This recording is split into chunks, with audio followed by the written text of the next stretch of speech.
Hey guys, welcome back to the Red Bed. Today I've lined up over 3 hours of real-life Reddit stories for you to chill with, whether you're falling asleep, relaxing, or just want something playing in the background. And while you listen, I'll be sharing some chill, hardcore gameplay I got today, where I spend most of the time terraforming a cliff for my base, and later in the vid, I save my friend in the nether. Also, I'm trying to post these videos daily, so if you're enjoying them, consider dropping a sub. But anyways, kick back, relax, and enjoy. This first story is about an adoptee whose birth family suddenly reached out after decades, pressuring him to reconnect and questioning his loyalty to the parents who raised him. I was adopted as an infant, long before I had any awareness of the world. By the time I came into my family, my parents already had my older brother, who was 3 at the time. 3 years later, they adopted my sister, and that became our family. From the beginning, it was always clear that I was loved. My parents raised us in a happy home where no one was singled out or treated differently. My brother, being their biological child, was never put on a pedestal. My sister and I, being adopted, were never treated like we were on the outside. We were equals in every way. What I really appreciated as I grew up was the honesty in our household. My parents never tried to cover up the fact that I was adopted, and they never tried to paint my birth parents in a negative light. Even though they knew very little about them, the way they spoke was always kind and respectful.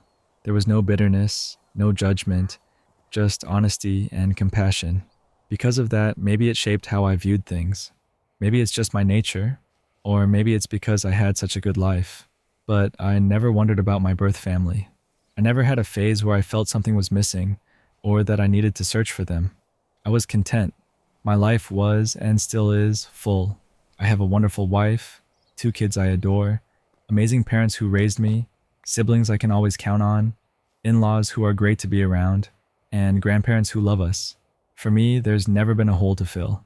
That's why about 6 months ago, when people reached out to me claiming they were my birth parents, I was caught off guard. At first, I didn't even respond. Once I confirmed it was true, I listened to what they had to say. They told me their story, about how they had broken up for about 5 years after I was born, then eventually got back together and had more kids. What really stuck with me was the fact that they admitted they hadn't thought about me all that much until the last couple of years. For decades I didn't cross their minds. Now, suddenly, their kids, my biological siblings, were eager to connect. And I mean really eager. I've received more than 24 messages from them since that first contact. I sat on it for a while. It actually took me close to 11 weeks to respond. When I finally did, I kept it straightforward. I told them I'd had a great life, that I was happy, and that I didn't want to connect. I asked them to please respect my wishes and leave me alone. After that, I blocked their accounts and locked down my social media. For a little while, I thought that would be the end of it. But 3 weeks later, an email showed up. They told me they didn't think it was fair. They insisted I should at least meet their other kids. I ignored it. 2 months after that, another email arrived. This time they dangled medical history over me, saying they'd only share it if I agreed to meet them, and spend time letting them get to know me. Not long after, their kids emailed me directly. They told me I should rethink my decision, that I was shutting out my real family, and that I was being too loyal to parents who, in their words, had bought me. To give a little background, my birth parents were only 16 when I was born. They went through an agency for the adoption, so they didn't choose my parents directly. A woman at the agency handled everything. My parents wrote a letter back then to give to them, but my birth parents never picked it up. They never left a letter for me either.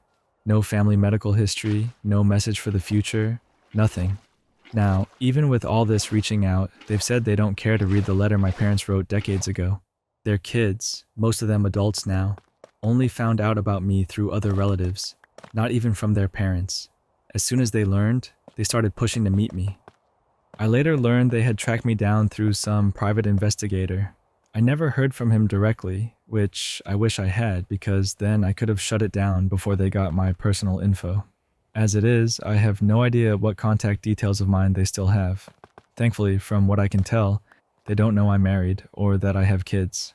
That's at least one small relief. Through all of this, my family, the ones who raised me, have supported me completely. They've told me that whatever I decide, they'll stand by me. But not everyone has been supportive. Some fellow adoptees I know have criticized me, They say they'd love to have what's being offered to me, that it's selfish of me to deny these people a chance to know me, and that I'm also denying my children the chance to connect with their blood relatives. Those comments have made me second guess myself at times. It's hard not to feel guilty when people tell you you're being unfair, but deep down, when I really sit with it, I don't feel wrong. I can accept that I never gave my birth parents or their kids a chance, but at the same time, I don't believe I should have to. That's where the story ends. What really stood out to me here is how different people frame family. For some, it's all about blood, while for others, it's about who's actually been there. The pressure in this situation feels heavy, like the storyteller was expected to bend just because someone showed up late in the game. It's a reminder that not every invitation to connect is one you're required to accept, and sometimes protecting your peace is the clearest choice you can make. This next story is about a patient who was dangerously sick, but had to deal with a nurse making a dismissive and stigmatizing remark instead of taking her symptoms seriously. Some months ago, I started dealing with some pretty scary health problems. I was only 32 at the time, but my body felt like it was shutting down. My blood pressure kept dropping, my blood sugar kept plummeting, and I was constantly tired in a way that felt bone deep. It wasn't the kind of tired that sleep could fix. It was the kind where I could barely function. One day, things went from bad to worse. I was on the train when everything just gave out.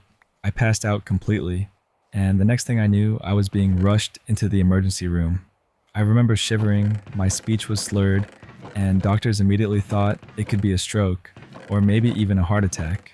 They ran a few tests, but when those didn't give them clear answers, they just sent me home. I ended up going to my in-laws' place since it was nearby, and that's when things got even more alarming. My mother-in-law is diabetic, and she owns one of those high-quality blood sugar monitors, the kind that's basically hospital grade. Out of concern, she decided to check my blood sugar levels. When the result came back, it showed I was at 40 milligrams per deciliter. For context, that's severe hypoglycemia. And keep in mind, I had eaten less than an hour earlier while I was still at the hospital. At first we thought maybe the reading was wrong, so we did it again. This time we used plenty of blood to make sure the strip could process it properly. The machine gave us the exact same reading, 40. At that point, my mother-in-law didn't waste any time. She rushed to her medicine cabinet, grabbed a couple of glucose shots, and handed them to me. After I got those down, I finally started to stabilize. But the very next day, it happened again.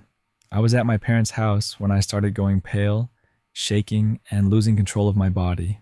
My speech slurred, and I was barely holding on. My parents didn't hesitate. They called an ambulance right away. When the paramedics arrived, they started running checks on me. My blood pressure was dangerously low, around 60 over 40. My blood sugar was hovering at about 52, even though I'd eaten. And when they tried to measure my oxygen levels, the machine couldn't even get a proper reading the first 3 times. After they had me hyperventilate for a bit, it finally gave a number, 85%. My body was so weak, I barely had any reflex response when they tapped my knee. The paramedics didn't waste any time. They loaded me into the ambulance and got me to the hospital. When we got to the ER, the paramedics started explaining everything to the nurse while I sat there exhausted and barely able to talk. They had all the information lined up, my symptoms, my vitals, everything. The nurse looked through it, then glanced at my records. And instead of focusing on the obvious emergency happening in front of him, he smirked and said, "But you're also bipolar, isn't that right?" I was stunned. Even the paramedics froze for a second, because none of what was happening to me had anything to do with mental health. I could tell they didn't know how to respond. And honestly, neither did I at first. Here I was, in a hospital bed, my body failing me, and this nurse was acting like it was just some sort of breakdown. I finally gathered what little strength I had and told him, "Yes, I am bipolar. I take my medication and it's under control. Didn't your nursing degree teach you that bipolar disorder doesn't cause low blood pressure or low blood sugar?" That shut him up quick. He stared at me for a second, and then his entire attitude flipped. Suddenly, he was polite and professional, trying to cover up what he'd just said.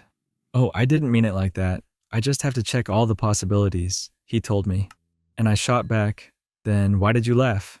Stigmatizing a patient's diagnosis doesn't look good. And besides, it's the doctor's job to figure out the possible diagnoses, not yours. After that, the whole process went a lot smoother. He kept his tone respectful, and things moved along the way they should have from the start. And in the end, it turned out I was genuinely sick. I had to stay home recovering for nearly 2 months before I started feeling stable again. Looking back on it, the biggest takeaway was simple. Just because someone has a mental health diagnosis doesn't mean their physical symptoms aren't real. People can deal with both, and medical professionals need to remember that. That's the end of this story. That nurse got hit with the cleanest comeback in the middle of a really scary situation. It's wild how quick some people are to write things off without actually thinking. The paramedics clearly knew something was wrong, so the contrast made it even more frustrating. I'm just glad the storyteller had enough energy left to clap back like that, because it really shut down the nonsense. This next story is about a customer who mocked someone for putting ketchup on their steak, only to get completely shut down when the server clapped back. I'll start by saying this. I don't like ketchup on steak. Never have, never will. But growing up, I worked in my family's restaurant, and every now and then we'd have customers who wanted to put ketchup on their steaks. What always amazed me was how other people would jump in to mock them, calling them uncultured, making jokes, acting like steak sauce was some sacred ritual. Here's the thing though, our restaurant wasn't some fancy steakhouse. It was a greasy spoon, the kind of place you go for burgers, fries, and comfort food. My grandma was the real star in the kitchen. She made pies from scratch, cooked hearty meals, made her own gravy, and turned simple ingredients into something delicious. But steaks? The steaks were the one thing we never wanted to sell. We didn't have the space to keep fresh cuts, so all the steaks were frozen. They were basic blade steaks. Tough, fatty, and honestly pretty disappointing compared to everything else on the menu. The only reason we even kept steaks on hand was because certain customers insisted we had to. And the funny part, most of those people didn't even want steak for the flavor. They wanted it for the flex. They'd order it just so they could show off, acting like they were too good for the burgers and sandwiches everyone else was eating. We hated selling steak so much that we tried discouraging it by charging 3 times more for steak and eggs than for other meals. We figured the ridiculous price tag would push people away. Instead, it just made the show-offs even prouder. They'd order the steak, strut around, and act like they were doing something grand by overspending on a frozen piece of meat. One day, this new customer comes in. Let's call him Dave. He sits at the counter near 5 or 6 other people and orders steak and eggs. As usual, I give him my standard warning. I tell him straight up, look, everything else on the menu is great, but the steak isn't good. He laughs and says he'll take the risk anyway. So we serve him his meal, and as expected, the steak is exactly what I said it would be. Tough, chewy, not very good. Dave takes a couple bites, laughs, and admits, you weren't kidding. Then he grabs a bottle of ketchup and squirts it onto his plate. That's when Carl, one of our regulars, decides to make things interesting. Carl is one of those guys who always orders the steak. He does it just so he can lord it over everyone else. He's the type who'll sit there eating and make snide comments about other customers' cheap food choices. So Carl notices Dave using ketchup and immediately starts loudly complaining to the people around him. He's saying things like, what kind of person ruins perfectly good meat with ketchup? His tone makes it clear he's mocking Dave, though he pretends it's just an innocent side comment. Dave tries to ignore him, but Carl keeps at it, and the whole place can feel the tension building. At that point, I'd had enough. I walked over and said, Carl, people are free to put whatever they want on their food. They're the ones eating it. It doesn't affect anyone else, so please don't insult other customers for their choices. Instead of backing off, Carl doubles down. He smirks and says, some people just don't have any taste. That's when I decided to match his energy. I looked at him and said, I don't know, Carl. I can't say I blame him. Personally, I wouldn't eat the steak here. We serve the cheapest cuts possible, and the meat's been frozen for days, sometimes weeks. It's a crappy steak. The only reason we carry it is for the insecure people who need to overspend on cheap meat just so they have something to brag about. The second those words left my mouth, Carl's face went pale. His little circle of friends immediately started laughing, and for once he didn't have a snappy comeback. He just went quiet and stopped mocking Dave entirely. The best part came a couple of days later. Carl walked back into the diner for breakfast, sat down, and when it came time to order, he glanced up at me. For a moment, I thought maybe, just maybe, he'd change things up, but no. He ordered the exact same thing he always did: steak and eggs. That's the end of the story. That clapback was perfect. Polite at first, but then hitting right where it hurt. The irony of bragging over frozen blade steak makes the whole situation even funnier. Carl shrinking in front of his buddies was the cherry on top. And the fact that he still came back for the same steak, that just seals it. This next story is about someone struggling with social anxiety who had an unexpected and uplifting encounter with a kind grocery store clerk. I've been dealing with really tough social anxiety lately. Even the smallest things, like ordering a coffee or asking where an item is at the store, would send my heart racing. I'd overthink the simplest interactions and replay them in my head before I even said a word out loud. By the time I actually had to talk, I was already exhausted from running through the script a dozen times in my mind. Today I was at the market looking for coconut oil. Seems easy enough, right? But I must have wandered the aisles for close to 20 minutes, too nervous to ask for help. I'd pass by workers stocking shelves, and every time I'd tell myself, okay, just ask them. Then I'd keep walking like I was on some invisible loop.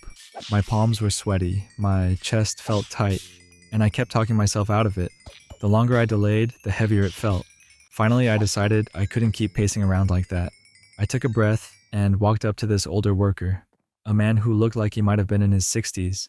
He was putting items on a shelf, totally absorbed in his task, and when I opened my mouth to ask, everything I practiced just fell apart.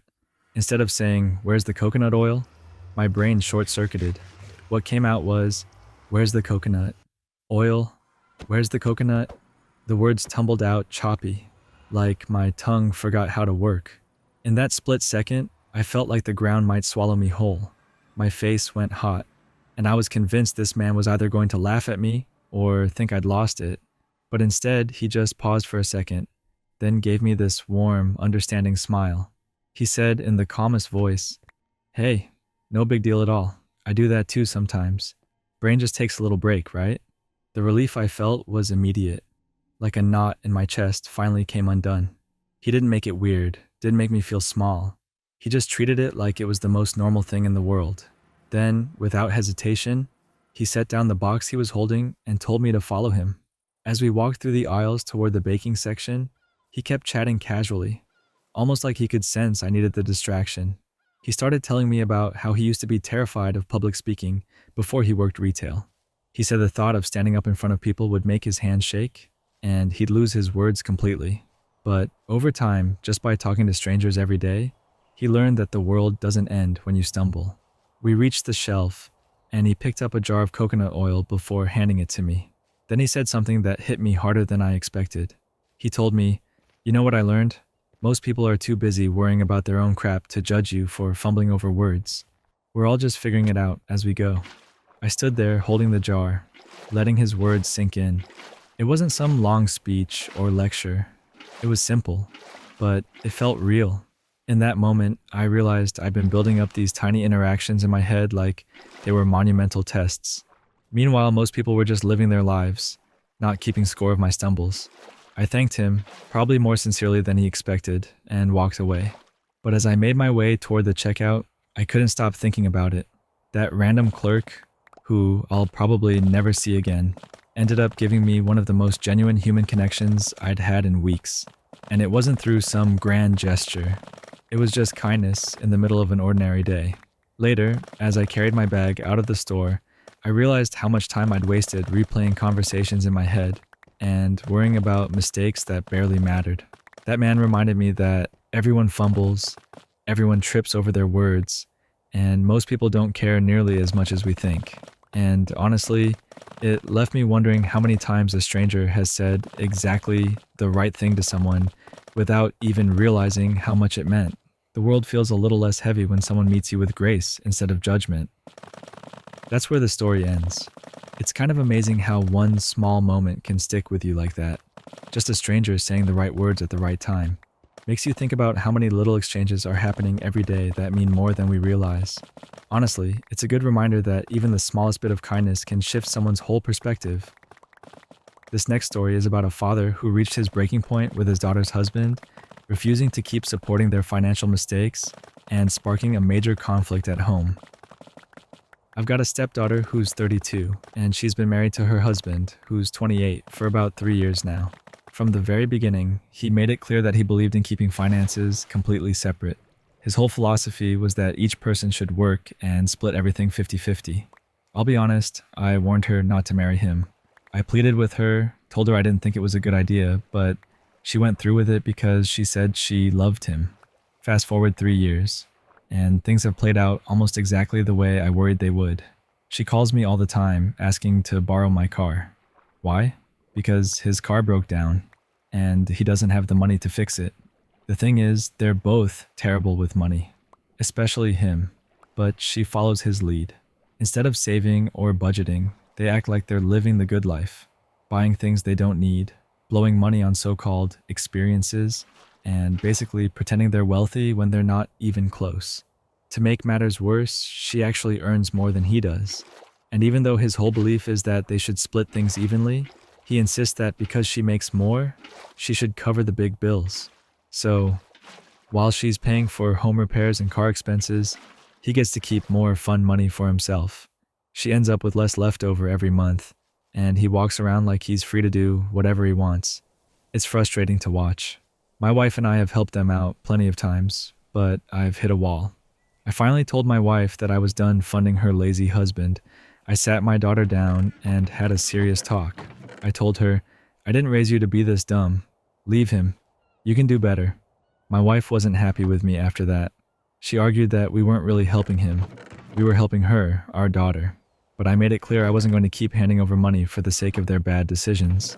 I even told my wife that if she wanted to keep bailing them out, she'd have to find a job herself, because I wasn't letting my money keep going out the door for this. Then I found out my wife went behind my back. She secretly paid for a roof repair on their place, and it wasn't a small amount either. It was $2,000. When I discovered that, I was furious. I reminded her I had already said not to use my money for this, and I told my daughter straight up, I'm not funding your lazy husband anymore. You can't borrow my car either. If you want to stay with this guy, then you're going to have to deal with the consequences. Now my wife says I went too far. She tells me our daughter is upset and crying, and she keeps urging me to apologize. But from where I'm standing, I don't see why I should. I made my boundaries clear, and they went behind my back anyway. At this point, I've drawn my line. That's where this story finishes. It's tough when family and money get mixed together, because emotions run high on both sides. You can feel the tension between wanting to protect someone you love and not wanting to enable choices that clearly aren't working. What stood out to me is how quickly frustration can build when boundaries aren't respected. Sometimes those situations don't really have a clean answer, just a lot of messy feelings in the middle. This next story is about a roommate who wouldn't stop pushing unwanted dating advice, even while her own marriage was falling apart. Years ago, I was living in a house with 3 other women. It was kind of a mixed situation. 2 of us were just trying to settle into the city and figure out our lives, and then there was one roommate who stood out for all the wrong reasons. She was married, but instead of living with her husband, she was staying in the house with us so she could be closer to work and school. At first, I didn't think much of it. People arrange their living situations in all kinds of ways. But the longer I lived there, the more complicated things became. At the time, I had just moved to the city. Everything felt new. A new career, a new neighborhood, and the simple challenge of learning how to navigate daily life in a place where I didn't really know anyone yet. Because of that, dating wasn't even close to being a priority.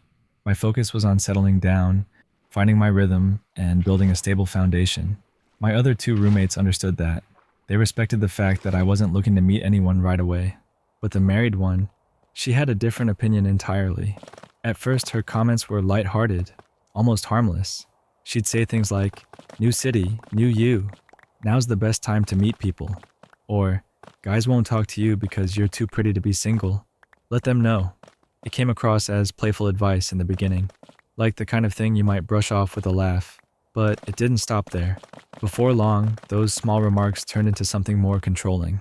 She began commenting on what I wore anytime I left the house. And it wasn't just when I was dressed up for work or an event.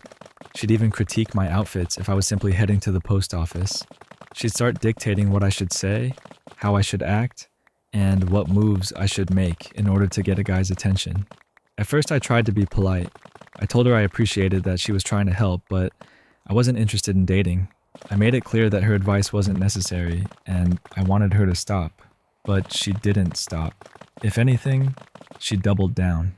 She carried herself like she was the ultimate relationship advisor, even though, as it turned out, her own relationship was a complete mess. I eventually learned that she wasn't just a bad roommate, she was also a bad wife. She was cheating on her husband with multiple guys she met on Tinder. While she was busy trying to coach me on how to snag a man, she was creating chaos in her own marriage. Her husband eventually found out, and things started unraveling. He filed for divorce, and it became a huge mess for her. But even in the middle of all that drama, she never once stopped giving me her unwanted expert advice. One moment really stuck with me. I had been chatting casually with a guy, nothing serious, just a light conversation. She walked in, didn't even ask who he was, and immediately blurted out, "You should have acted like you're not interested in him. He probably thinks you're weird for being too excited." It was like her brain was frozen in high school, even though she was in her mid-20s.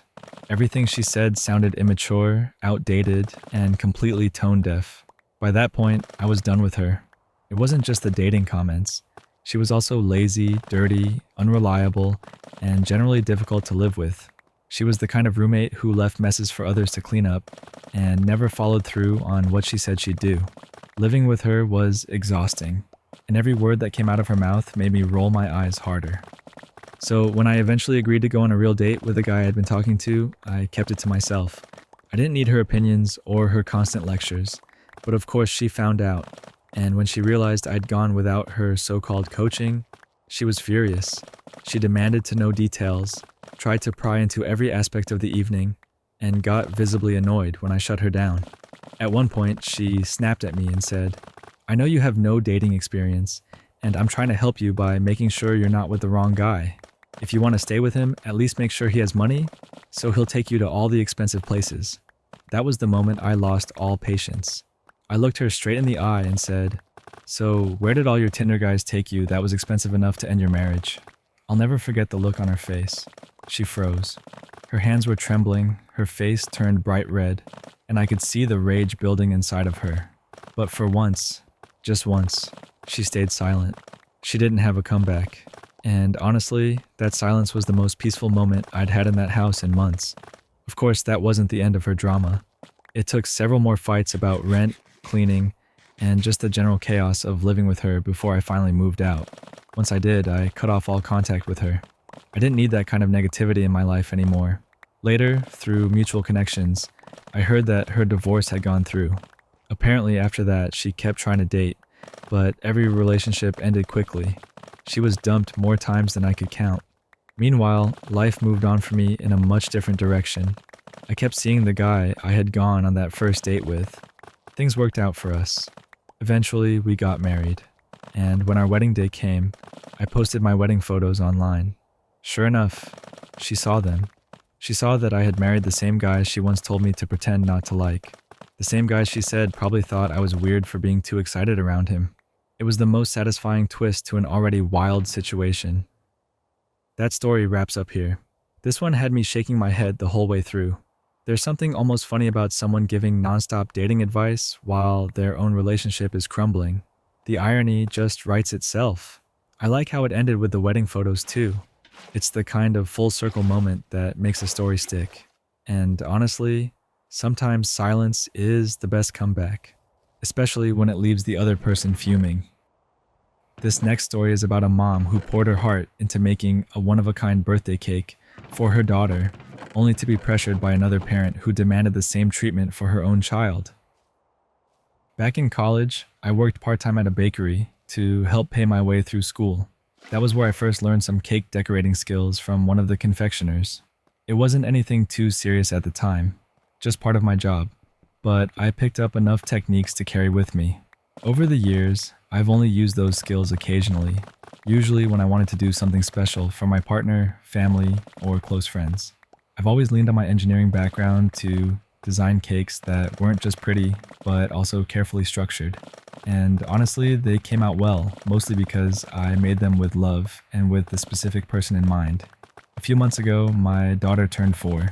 She's been absolutely obsessed with Rapunzel, so when I asked her what she wanted for her birthday, She immediately asked for a Rapunzel cake with a tower. I knew it was going to be a big project, so I took a whole week off from work. I planned it out, sketched the structure, baked the layers, and decorated every last detail until it was perfect. By the time the party rolled around, the cake looked like something out of a storybook. My daughter's face lit up when she saw it, and the excitement in her voice made every hour worth it. Her preschool friends couldn't stop talking about it, and for weeks afterward, it was the highlight of her little circle. Fast forward to just last week. I was picking her up from school when one of the moms from her class, let's call her Allie, stopped me. I'd only spoken to her briefly at the party, so we weren't close at all. She told me her daughter, Kara, had been raving about the Rapunzel cake ever since the party, and now with Kara's birthday coming up, she was insisting on having a cake just like it.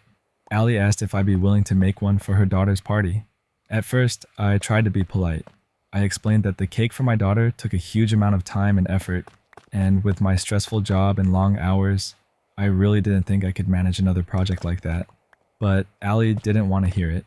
She kept pressing, almost as if she thought persistence would wear me down.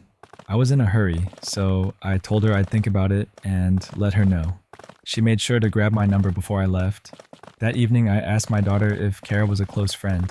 I figured maybe that would help me decide if it was worth considering.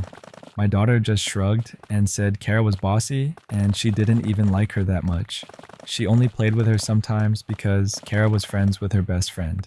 That sealed it for me. I texted Allie to let her know I couldn't do it because of my schedule. She texted back quickly, saying she really wanted me to make the cake, that it would mean the world to her daughter, and that she'd even pay me for it. I told her I appreciated the offer, but it wasn't about money. It was about the time, the effort, and the fact that I just didn't want to take it on. To be kind, I even offered to recommend some excellent bakeries in town that could make something custom for Kara. That's when things took a turn. Ali fired back that if I had the time to make the cake for my daughter, I could make the time for hers. I was taken aback. This was not her decision to make. At that point, I told her straight up that this wasn't up for debate. I wasn't interested in making the cake, and I wasn't interested in continuing the conversation. Instead of letting it go, she lashed out. She started cussing me out, accusing me of being selfish, and said I was ruining her daughter's happiness just because I wouldn't agree. It was such an over-the-top reaction that I almost couldn't believe it.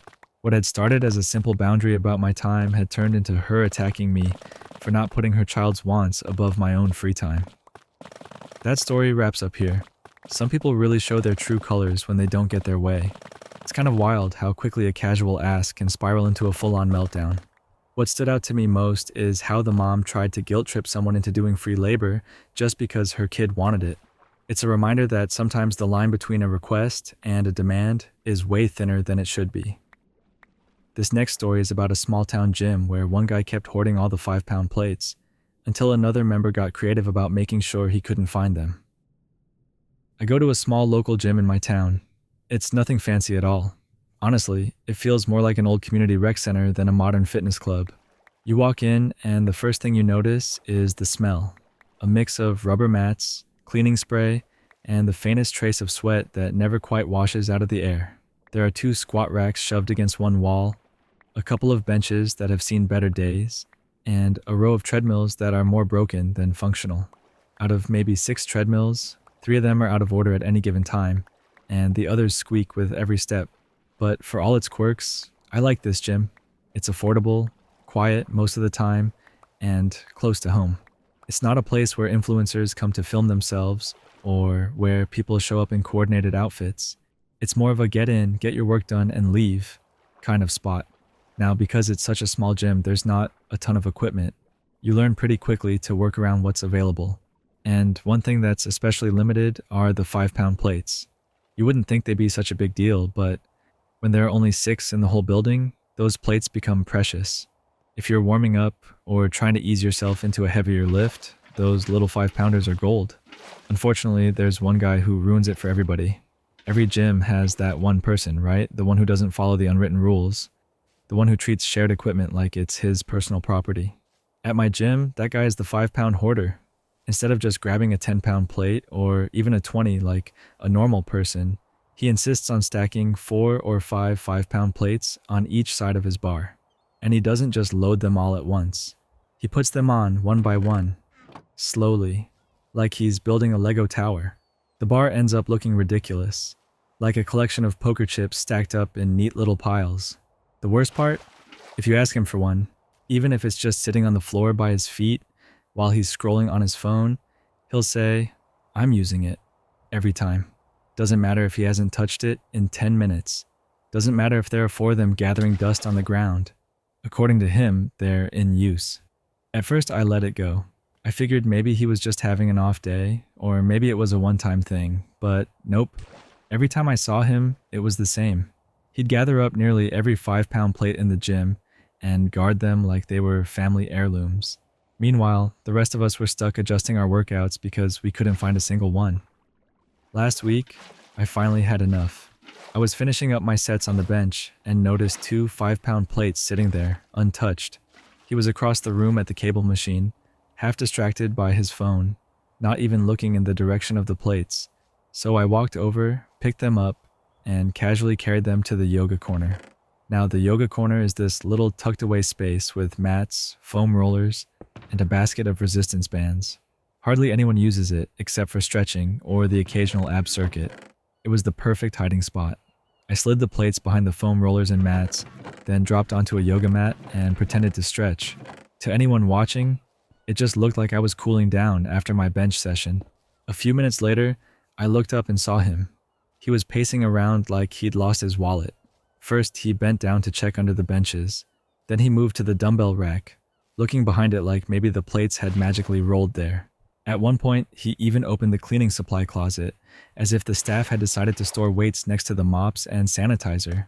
I watched him for a good 10 minutes. The confusion on his face was priceless.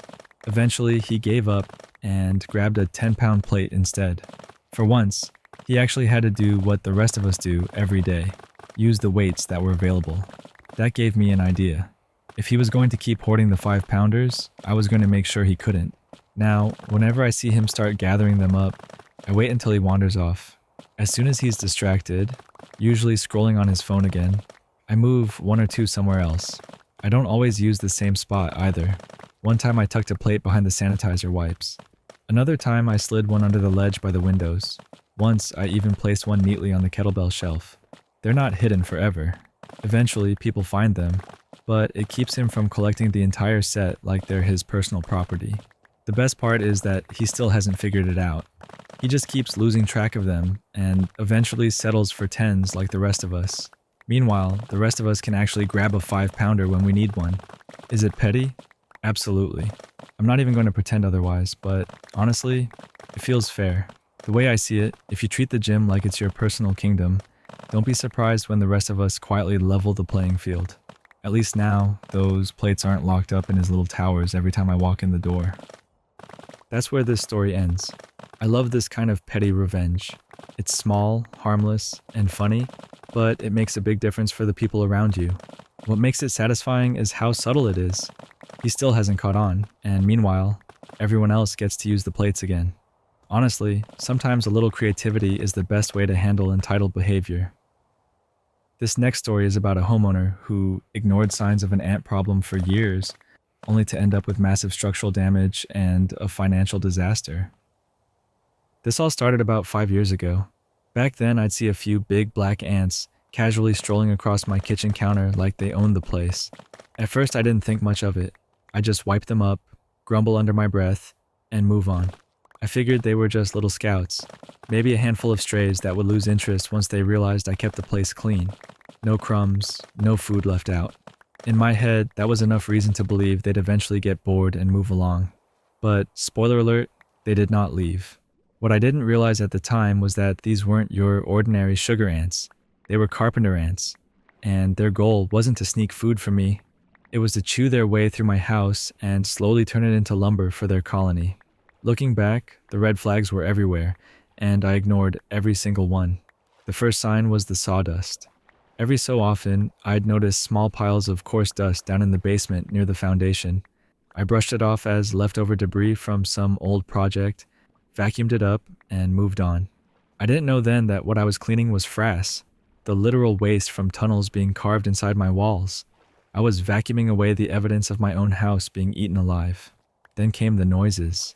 At night, when the house was quiet, I'd sometimes hear faint rustling sounds inside the walls. It almost sounded like crinkling paper or something shifting. I chalked it up to the house settling, or maybe a couple of mice. Turns out, it was the sound of countless tiny jaws chewing their way through the wooden studs that were supposed to be holding my roof up. Another big warning came one spring when I spotted several of those large ants sprouting wings.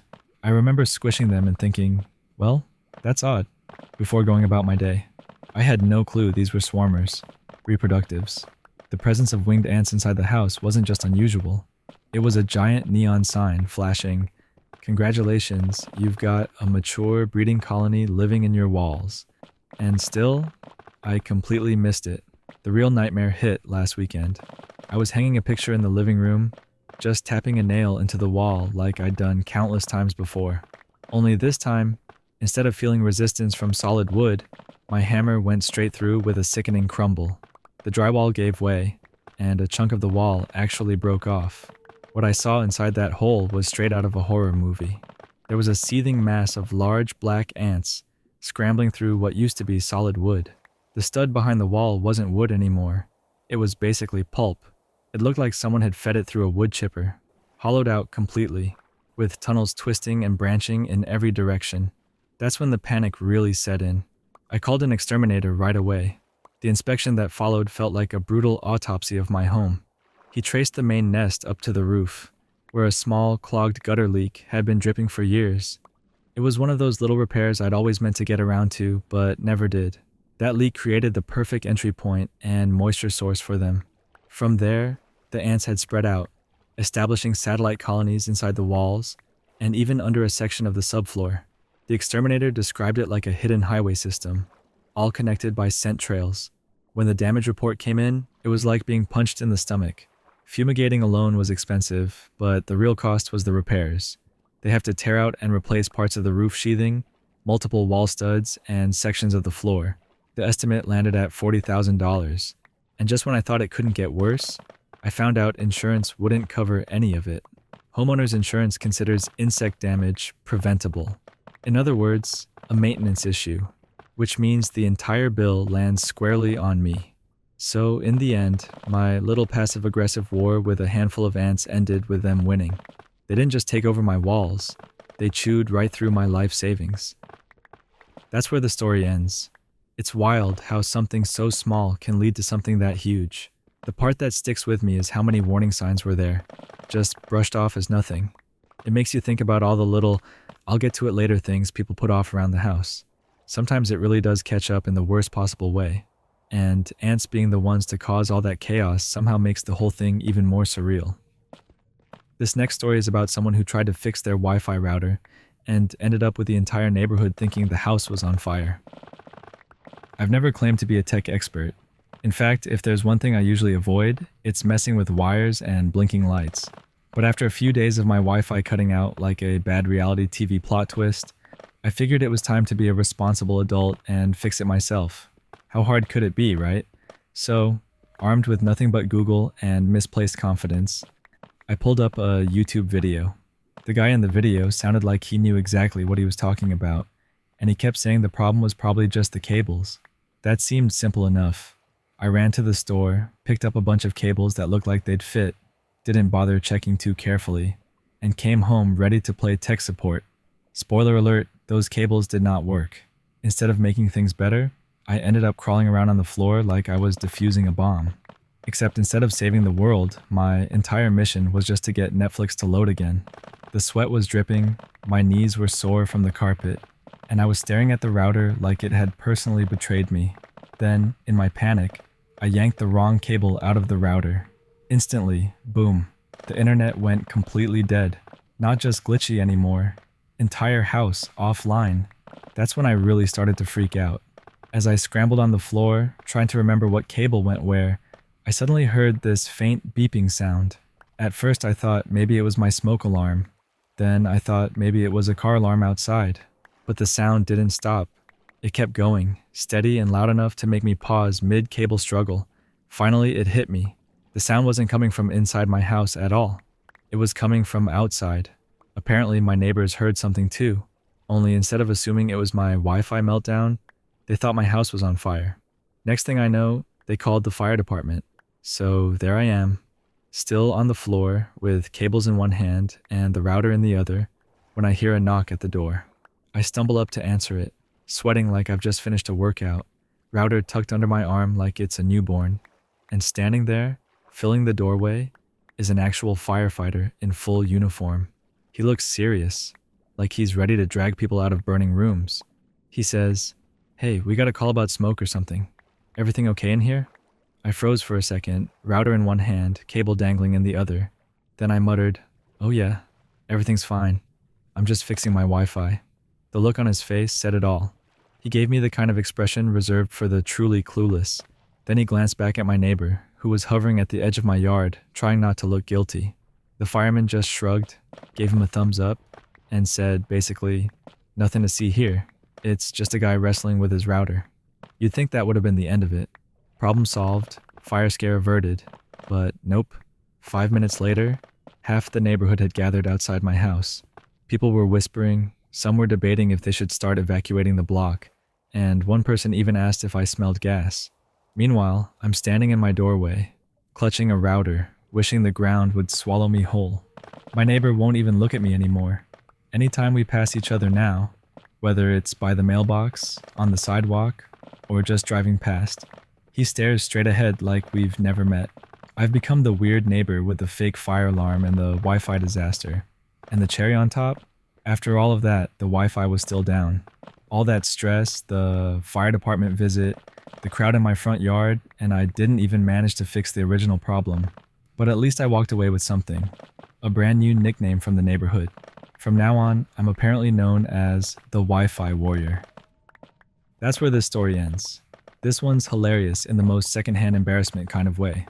Imagine trying to fix your internet and ending up with the fire department at your door. It's almost too perfect. The nickname Wi-Fi Warrior feels like the kind of thing that'll follow him around for years. Honestly, the best part is that the Wi-Fi never even got fixed. This next story is about someone who lost their job after a potential employer carelessly contacted their manager during the hiring process. This whole job search journey ended up blowing up in my face in the worst way possible. I'm still trying to wrap my head around it. To give you some background, my current job had turned into a nightmare. The environment was toxic. Constant gossip, backstabbing, and empty promises from management. It was the kind of place where you dread showing up every morning. So when a recruiter reached out to me on LinkedIn about a position that was basically the same as mine, but much closer to home, I jumped on it right away. I sent them my CV without hesitation. To my surprise, things moved quickly. The company got back to me almost immediately, and before I knew it, I had my first interview. That interview went really well, and they scheduled me for a second one. After the final interview, the team told me I was a strong fit, and that I'd hear back with a decision within 48 hours. I was nervous, but hopeful. It felt like I was right on the edge of escaping a miserable situation and starting something better. Then the next day at work, everything came crashing down. My director called me into his office, and the look on his face told me I wasn't walking out with good news. He explained that he had received a phone call from the very company I had just interviewed with. They had asked for him as a reference, which of course blindsided me. He then demanded to know why I was looking for another job. At that point, there was no use in lying. I told him honestly about the reasons, about the toxic work environment and why I wanted out. He listened, and then he said that because of the sensitive data I worked with, he couldn't keep me on. Just like that, I was fired. I left the office in complete shock, went home, and took a moment to breathe before deciding I needed answers. I picked up the phone and called the hiring manager from the new company. I asked her directly how on earth they could contact my current employer without asking me first. She dodged the question, played dumb, and said they hadn't made a final decision yet. She promised she'd talk to their CEO and get back to me. An hour later, my phone rang again. This time it was the CEO himself. He told me flat out they had decided to go with another candidate.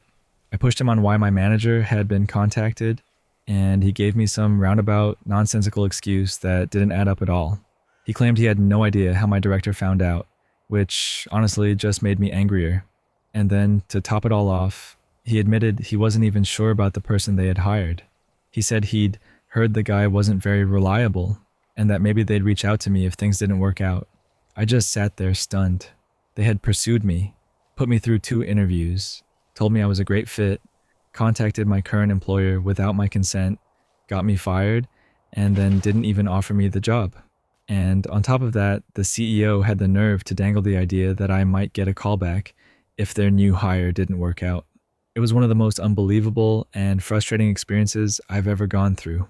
I wouldn't wish it on anyone. That story ends there. That's just brutal. Getting fired because of someone else's mistake is already rough, but then not even getting the job makes it 10 times worse. The part where the CEO casually admitted they weren't sure about the person they picked almost feels like a bad joke.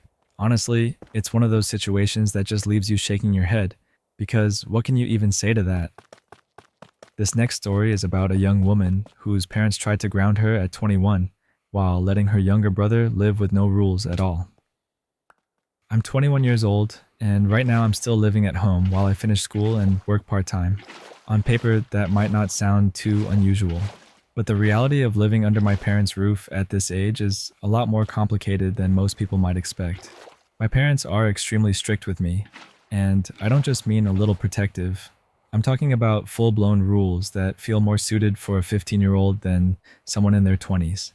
If I want to go out with friends, it turns into an entire interrogation session. They ask me where I'm going, who exactly I'll be with, what we'll be doing, and the exact time I'll be home.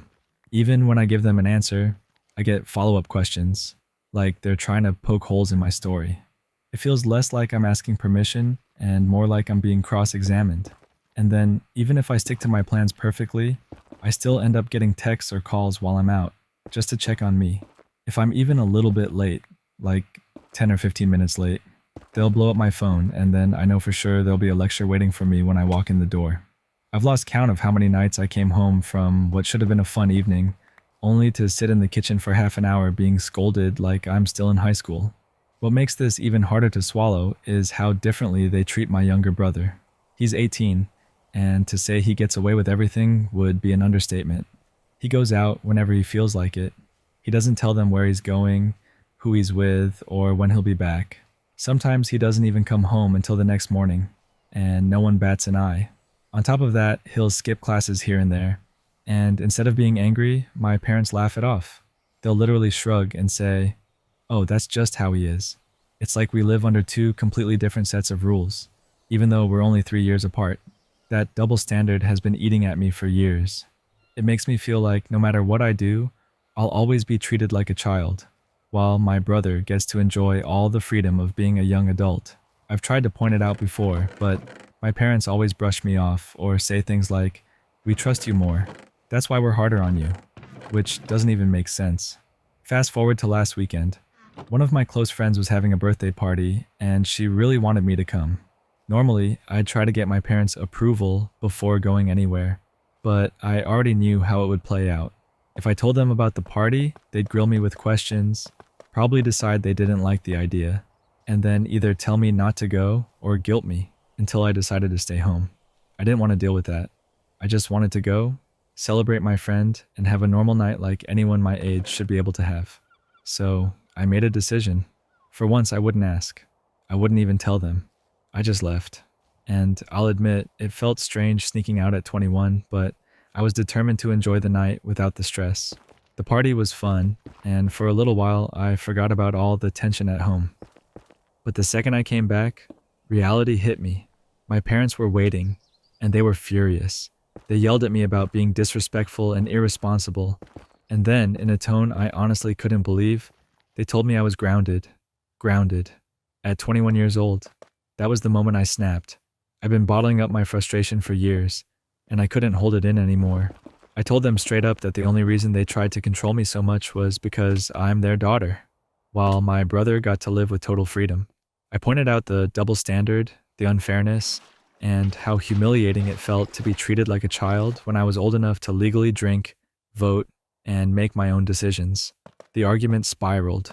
Voices got louder. Finally, I couldn't take it anymore. I went to my room, threw some clothes into a bag, and left to stay with a friend. I didn't even try to reason with them further. I just needed space. And I needed to prove to myself that I could make choices about my own life without their control hanging over me. I ended up staying with my friend for 2 nights. During that time, my phone didn't stop buzzing. My parents called, texted, and left voicemails, all saying the same thing, that I had humiliated them, embarrassed the family, and disrespected their authority. They told me I wasn't welcome to come back properly until I apologized. Not just for leaving, but for everything I said. And that's where I'm stuck now. On one hand, I feel guilty. Sneaking out wasn't the most mature choice, and I know they were probably worried when they realized I was gone. But at the same time, I feel like I had no other option. If I don't push back, I'll be trapped in this pattern forever. And the thought of being 22, 23, or older and still getting grounded for living my life is unbearable.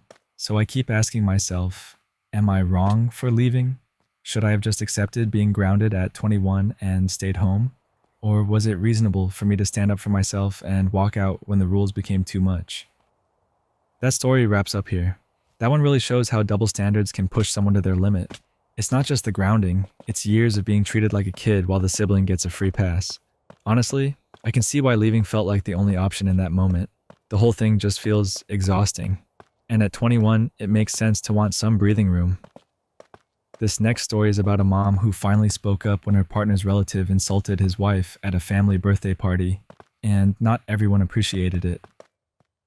I'm 31, and recently we celebrated my child's 3rd birthday. The party ended up being hosted at my partner's grandmother's house, which meant the majority of the guests were his side of the family. There were maybe 20 people in total, plus their kids, and for the most part, it was a lighthearted family gathering. Now, something I've noticed about the men in his family is that they were spoiled growing up, and as adults, they still carry that attitude. They say whatever they want, often with zero filter. Instead of pushing back, everyone around them just sort of tolerates it. That behavior has always rubbed me the wrong way, but I've usually let it slide when I wasn't directly involved. At one point during the party, before it was time to sing Happy Birthday, a small group of us were hanging out in another room playing blackjack. It was me, my partner, some of his cousins, and their girlfriends. One cousin, let's call him Jay, was dealing the cards. His wife was making casual conversation about something their kid had done that annoyed her. It was a normal, light little story. Nothing serious. Then out of nowhere, Jay cut in with this cruel comment. Well, maybe if you weren't so incompetent and stupid, that wouldn't have happened. The whole room shifted. His wife immediately went quiet and stared down at her hands. The guys just laughed it off like it was no big deal. The women looked uncomfortable, but nobody said a word. I sat there waiting for someone to speak up. Anyone. But the silence dragged on. And in that silence, it hit me that this wasn't the first time I'd heard Jay talk like this. I'd witnessed him take similar digs at her before, and every time people either ignored it or brushed it aside. But this time, I was right there. I had no excuse to stay quiet, so I spoke up. I looked at him and said, "You have a little girl. You'd lose it if someone talked to her the way you're talking to your wife. You're her example of how she should expect to be treated, so start treating your wife the same way. Either apologize right now, or get out and let your wife meet you back at home." The room went dead quiet. Jay looked shocked, but eventually he mumbled an apology. That's when I added, "Awesome. It's just a shame that I had to be the one to say it, and not the literal men sitting around this table. Live with that shame, by the way. Anyway, back to the game." The women smiled after that, and you could feel the sense of relief. But the men, their whole vibe flipped. The energy in the room changed completely, and you could tell they weren't happy with me for stepping in. Later that night, after the party was over and we were in bed, my partner told me that word had spread around his family. According to him, a lot of people were mad at me. They called me rude, insulting, and said a kid's birthday party wasn't the time or place for that. In their eyes, I had ruined the fun. That's where I'm stuck now. Was I out of line? Should I have just kept quiet for the sake of the party? Or was it reasonable to step in and call him out when no one else would? That's where the story ends. Honestly, that sounds like one of those moments where staying quiet would have felt way worse. The comment was out of line, and it wasn't just a joke. It cut deep. The fact that the women were smiling afterwards says a lot about how much it meant to them. Sometimes it doesn't matter if it's a party or not. Disrespect like that just can't slide. This next story is about someone who finally came face to face with their biological mother after years of silence, only to expose the lies she had been telling the family in front of everyone. I'm in my 20s now, but my history with my biological mother has always been a complicated one. In fact, it's been basically non-existent. She left when I was 6 years old. She didn't just leave me in general. She left me with my father, who was abusive, and my stepmom, who thankfully turned out to be the one stable, caring parent I needed. Over time, my stepmom became my real mother in every sense that mattered. She's the one I leaned on, the one who guided me, the one who actually stuck around. My biological mom, she was a ghost. About 2 years ago, I started reconnecting with my half-siblings from my mother's side. They're all younger than me, mostly teenagers, with the youngest being about 10 years old. That connection felt important because even though I had no real relationship with my biological mom, my siblings had nothing to do with her choices. They deserved a relationship with me that wasn't tainted by the history between me and our mother. Around the time of my birthday, I got something I didn't expect. A letter from my biological mom. Let's just call her BM. In it, she wrote about how sorry she was for being a bad mother. She claimed she wanted to talk, wanted to reconnect, and even gave me her phone number. I can't say I wasn't tempted to read into it, but deep down, I didn't feel ready or willing to let her back in. I never used that number. I tucked the letter away and carried on with my life. I also tried not to bring this up with my siblings. They're still young, and I didn't want them to feel the weight of everything I'd been forced to carry since I was a child. I'd had to accept, way too early, that BM wasn't a good mom to me, but I didn't want to project that onto them. If they had a relationship with her, I didn't want to be the reason it soured. Then came the family get-together. My siblings invited me, and right away, I knew BM would be there. Every part of me screamed not to go, but I also didn't know how to decline without explaining why. And explaining would mean opening up about things I'd worked so hard not to put on them. So, reluctantly, I agreed. One thing I knew for sure, I wasn't bringing my daughter. I'd made myself a promise that my biological parents, both of them, would never get the chance to hurt her the way they hurt me. She's my whole world, and there was no way I'd let BM lay a hand, or even a word on her. So I left her safely at home with my partner and went on my own. When I arrived, the first person I saw was the eldest of my younger siblings. Let's call her A. She greeted me warmly, and for a little while, it felt like maybe the evening would be okay. I also said hello to my stepdad's family. I'm actually very close with them. They've always made a genuine effort to include me, to treat me as though I was one of their own flesh and blood. Honestly, they've done far more for me than my biological parents ever did. But then, the moment I dreaded happened. BM spotted me in the crowd. She swept in with this loud, over-the-top display, making sure everyone was watching as she gushed about how thrilled she was to see me again. She called me her eldest child, talked about how much she loved me, and carried on about how happy she was to hear my voice in person rather than over the phone. At first I froze. I didn't know what to say, but then it hit me. What phone calls? I hadn't spoken to her once since she walked out when I was 6. Not a word. Before I could stop myself, I asked her what she was talking about. She gave me this look, this tone, like she was trying to push me to play along. She wanted me to nod, to smile, to go along with whatever story she'd been spinning. Instead, my anger came through. My expression hardened, and in front of everyone, I said calmly, "We haven't talked since you left me when I was 6. The whole room froze. You could feel the tension crash down like a wave. My stepdad's voice broke the silence. "Wait, you haven't been talking all these years?" That's when I realized it. BM had been lying to her family this whole time. She had been telling them that she and I were in contact, that we spoke regularly, that she was in my life. She even claimed that she had been the one to invite me to the get-together. The truth was that it was my siblings who had reached out, not her. I couldn't take it. My chest felt heavy, my eyes stung, and I knew if I stayed, I'd break down in front of everyone. So I left. I went home and cried, feeling like the wound I'd buried years ago had been ripped open all over again. The silver lining is that my siblings didn't turn on me. We still talk, we still hang out, but they don't bring up BM anymore. I think they understand, at least a little, what I've been carrying. And even though that day was brutal, at least the truth is out now. The family secret that wasn't really a secret anymore is finally exposed. That's where the story ends. This one really hits deep. You can feel the weight of all those years of silence crashing down in a single moment. The calm way the truth came out made it even more powerful, It wasn't about yelling or drama, just honesty that cut through the lies. Sometimes the most painful moments are the ones where the truth finally shows itself, whether people are ready for it or not.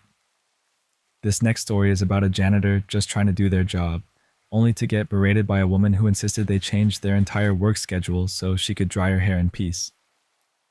Just yesterday, I was at my second job. Like a lot of people these days, I've had to pick up extra work just to keep up with the cost of living. My main job is during the day, but in the evenings I work part-time as a janitor at a local gym. It's not glamorous, but it helps cover bills. My routine is pretty consistent. I usually come in about 25 minutes before the gym closes so I can start on the basic cleaning. That way, once all the customers are gone, I can focus on the heavier stuff. Deep cleaning, scrubbing, mopping, things that take longer. It's a system that works, and honestly, it makes the night go by a little faster. So I'm vacuuming in the women's locker room, just minding my business, when an older woman comes in fresh from the showers. The second she sees me, she shoots me this glare. I try not to pay it too much mind. I've worked enough customer service jobs to know sometimes people just aren't thrilled to see staff around. To give her space, I move to the opposite side of the lockers and keep vacuuming quietly. But then I hear heavy footsteps coming closer. She marches straight up to me and suddenly raises her voice, demanding to know why I'm there before the gym has officially closed. Right in front of everyone, she starts ranting. She says I shouldn't be there when people are still around, that I need to leave immediately. She goes on about how the gym used to close later, how she pays a lot of money, and how she shouldn't have to deal with me cleaning near her. I try to keep it simple, so I ask, "Does it bother you if I'm here?" Instead of answering, she snaps back with another demand. She wants to know who sent me in at 7:45 instead of waiting until closing time. She keeps ordering me around, saying she needs to blow dry her hair and that I shouldn't be anywhere nearby while she does it. At this point, I know myself well enough to recognize I'm at my limit. I've worked so many jobs where customer abuse is tolerated, and I've learned that if I let my mouth run, I'll say something I'll regret later. So instead of engaging, I turn off the vacuum, set it aside, and step out into the hallway to wait. I completely stop everything I'm doing, all because this woman doesn't want the help near her while she styles her thinning hair. Standing there in silence, I was furious.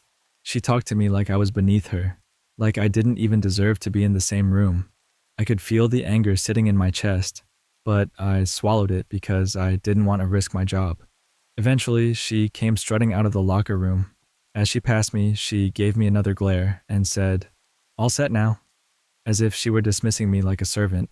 Then she left, completely satisfied with herself, while I was left standing there with a wasted half hour and a burning knot of frustration in my stomach. Here's the thing. My schedule isn't flexible just because she feels entitled to the whole locker room. I get home late enough as it is, and I only manage about 2 hours of sleep before I have to get up for my day job. That 25 minutes of early cleaning makes a big difference for me. But now I've got the sinking feeling she's going to complain to management, and I'll be forced to adjust everything just to cater to her. The whole encounter left me drained. It's such a weird contrast in my life right now. By day, I'm in a suit and tie working a corporate job where everything is about professionalism and keeping a polished image. By night, I'm in bleach-stained yoga pants, scrubbing floors, and dealing with people who talk down to me like I don't even understand English.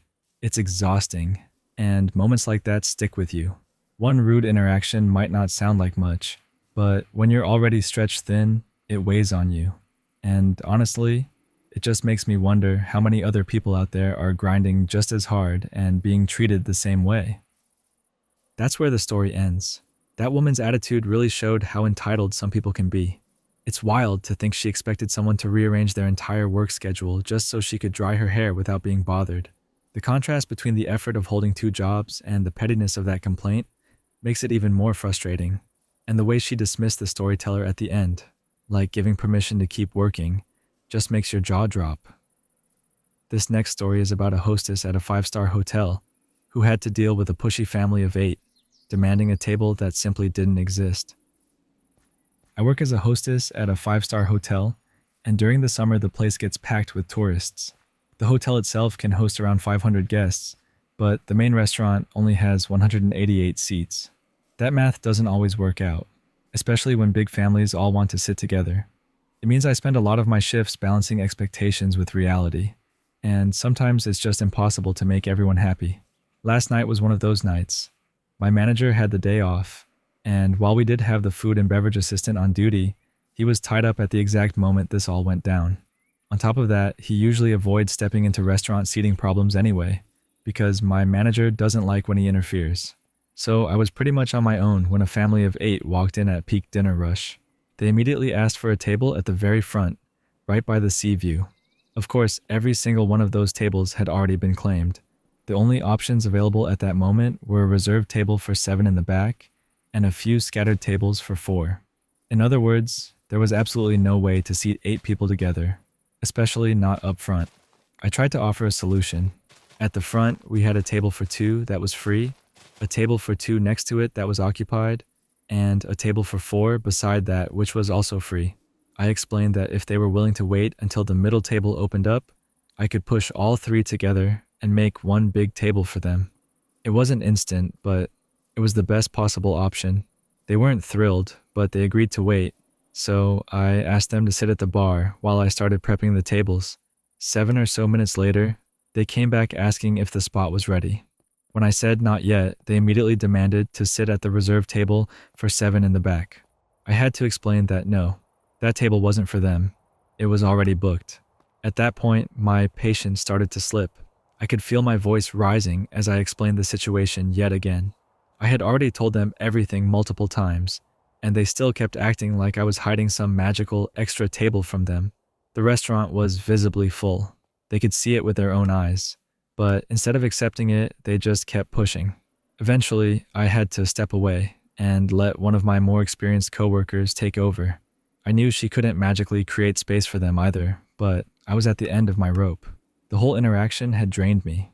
To make matters worse, the guest sitting at that middle table, the one we were all waiting on, got so uncomfortable from the family hovering and pressuring that they cut their meal short and left early. And the second the table was empty, the family of 8 swooped in and sat down before it could even be cleaned or reset. Watching that happen in a 5-star hotel restaurant made my stomach turn. It looked unprofessional, and there was nothing I could do about it. When the family finally finished and got up to leave, I still greeted them politely, wishing them a good night. Out of the 8 of them, only one person bothered to acknowledge me. The rest just walked past with annoyed looks on their faces, as if I'd done something wrong. I can't lie. I left my shift that night feeling awful. I almost never lose my cool with guests, but this time I let my tone slip for just a second, and it's been eating at me. I pride myself on staying patient and professional, even in stressful moments. I care about representing my workplace well, not just for myself, but for my coworkers too. But watching customers leave their table early because another group couldn't be patient, that really got under my skin. It made me feel like all my effort to stay professional was undone by people who just refused to listen. That's the end of this story. That sounds like such a nightmare to deal with. It's wild how some people can look around a packed restaurant and still think their demands should come first. The fact that they made another group uncomfortable enough to leave just shows how pushy they were being. Honestly, raising your voice a little in that situation seems way more restrained than most people would have managed. This next story is about a random text meant for someone else that ended up turning a total stranger into an accidental honorary family member. One random afternoon, I was just hanging out when my phone buzzed with a message. I glanced down, expecting it to be something ordinary, maybe a reminder from work or a text from a friend. Instead, I saw the words, "Don't forget Grandma's birthday tomorrow at 6. At first, I blinked at the screen, kind of confused. I definitely didn't have any grandma birthday plans. In fact, I didn't even recognize the number. That's when it hit me. This was clearly a wrong number. Now a lot of people would just ignore something like that. Maybe delete it, maybe send back a quick wrong number. But for whatever reason, I decided to lean into it. I thought it might brighten someone's day. So I typed back, "I don't know Grandma, but I hope she has the best birthday ever." I figured that would be the end of it. A random, silly exchange, and then we'd all move on. But nope. Not even 2 minutes later, my phone buzzed again. This time, it wasn't just a line of text. It was a photo. The picture showed a smiling older woman holding a bunch of balloons. She had this huge grin on her face, the kind that makes you smile back even though you're not there. The caption underneath said, "She'd love to hear that. Want to come for cake?" I actually laughed out loud. Who invites a total stranger to a family birthday party? At first I thought maybe they were joking. Maybe they were just being playful and didn't really expect me to respond. So I didn't say anything for a while. But a couple of hours later, my phone buzzed again. This time they sent me another message with their address, an actual street and house number, along with another photo. It was their dining table, fully decorated for a party. Plates were neatly set out, a big cake sat right in the center, and you could even see wrapped gifts stacked off to the side. It looked warm and inviting, like the kind of setup you'd see in a family holiday commercial. Now, I'd be lying if I said I didn't think about it. There was this brief moment where I imagined just showing up, walking in, and becoming part of this random celebration. But then reality hit, and I thought, no way, I'm not about to crash a stranger's family gathering. So instead of going, I just stayed home. But I didn't miss out on the party completely, because they kept sending me updates. Throughout the evening, my phone filled with little glimpses of the celebration. I got a photo of Grandma cutting her cake, smiling with the knife in her hand. Then a video clip of everyone singing around the table, voices overlapping, a little off-key but full of energy. At one point, someone even snapped a picture of Grandma waving directly into the camera, and the caption said, "She's waving at her new friend." That friend apparently was me. I thought for sure that once the night ended, that would be the last of it. They'd realize they had the wrong number and forget about me. But that's not what happened at all. Somehow, they never took me out of the group chat. And from that moment on, I started getting random family updates. It began with little things. Photos of Christmas dinner, a snapshot of a birthday party, a baby shower picture. I didn't know these people at all, but suddenly I was getting a front row seat to their family life. I saw babies grow up through my phone, holidays celebrated year after year, and even casual updates like family barbecues in the backyard. After a while, they gave me a name. They started calling me Cake Friend. The first time I saw it, I couldn't help but laugh. I had been part of one birthday party in the most indirect way possible, and that was enough for me to earn a permanent nickname. Every time they posted something new, they tagged me in with a little note, like I was just another relative who couldn't make it in person. Over time, it became this running joke, but also something oddly sweet. I get these messages at random times of the year, and it felt like being adopted into a family I'd never met. They weren't asking for anything. They weren't trying to rope me into anything weird. They just included me, and it was kind of nice. Then came last Christmas. I checked the mailbox one afternoon and found an envelope addressed to me. Inside was a Christmas card signed by the entire family. It had all their names scribbled inside with little notes here and there. And right in the center, in Grandma's handwriting, it said, "Hope you finally join us for cake." That one stopped me in my tracks. After all this time, they hadn't forgotten me. In fact, they still thought of me as Cake Friend. So yeah, all of this came from one single wrong number text. What started as a random message about a birthday reminder turned into years of family updates, group photos, and even holiday cards. Somehow, without ever stepping foot in their house, I became an honorary member of their family. And honestly, I can't help but wonder, has anyone else out there ever been adopted by complete strangers because of some random mistake? That's where this story ends. This one has such a wholesome vibe to it. It's rare for something that starts as a simple mistake to turn into years of connection. I think that's what makes it so memorable. It wasn't forced, it just happened naturally. The nickname Cake Friend is probably the best unexpected title someone could get, and I like that it stayed funny, but also quietly meaningful all at once. This next story is about someone planning a wedding, who chose not to invite his little brother's wife after years of distance and messy history, and now the family is arguing over whether that decision crosses a line. I'm 38, getting married to my fiancé, who's 35, and we've been pouring our energy into making the day feel like us, simple, intentional, and peaceful. We split the work evenly, the spreadsheets, the venue tours, the tastings that blur together after a while.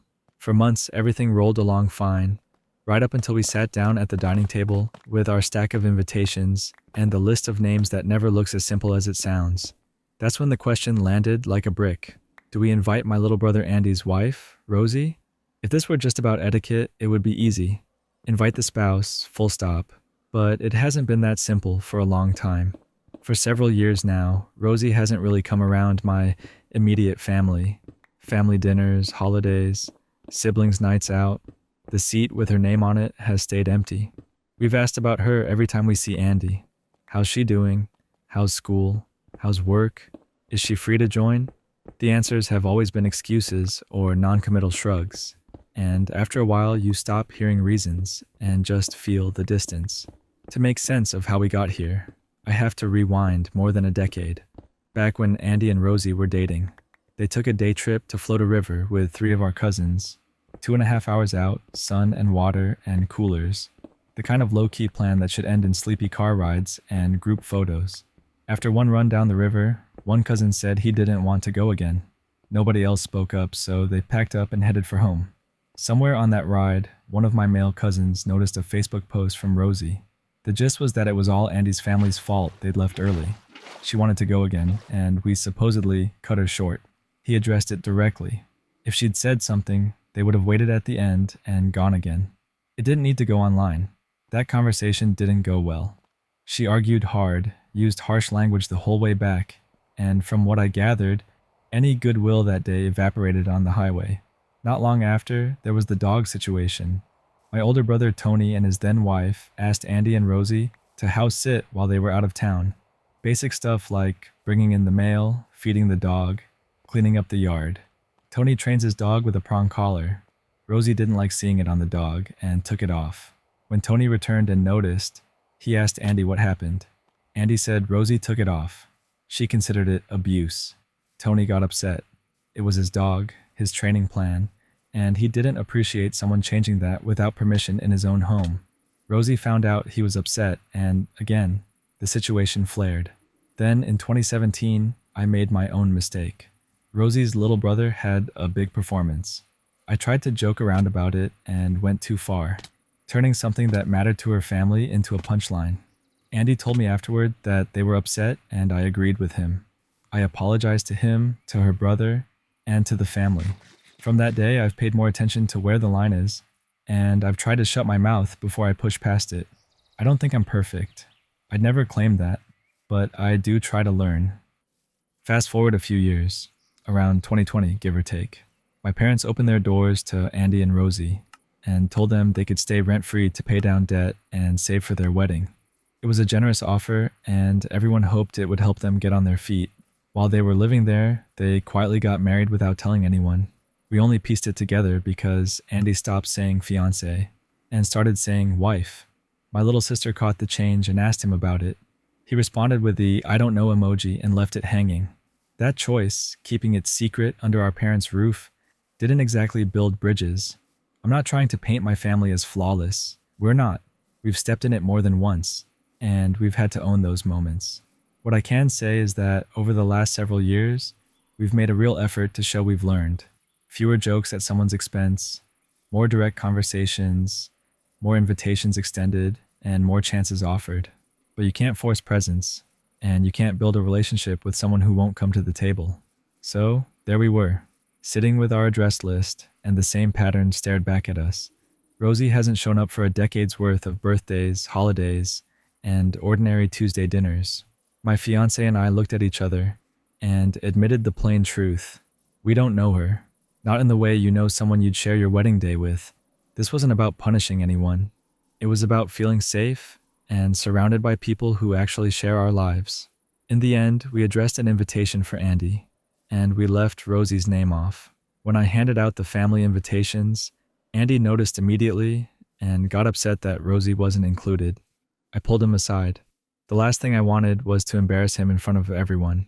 I told him exactly what I've just told you, that my fiancé and I made the decision together, that we didn't feel comfortable inviting someone we truly don't know, and that for years we've been asking for her to join us, and she hasn't. We weren't trying to make a scene.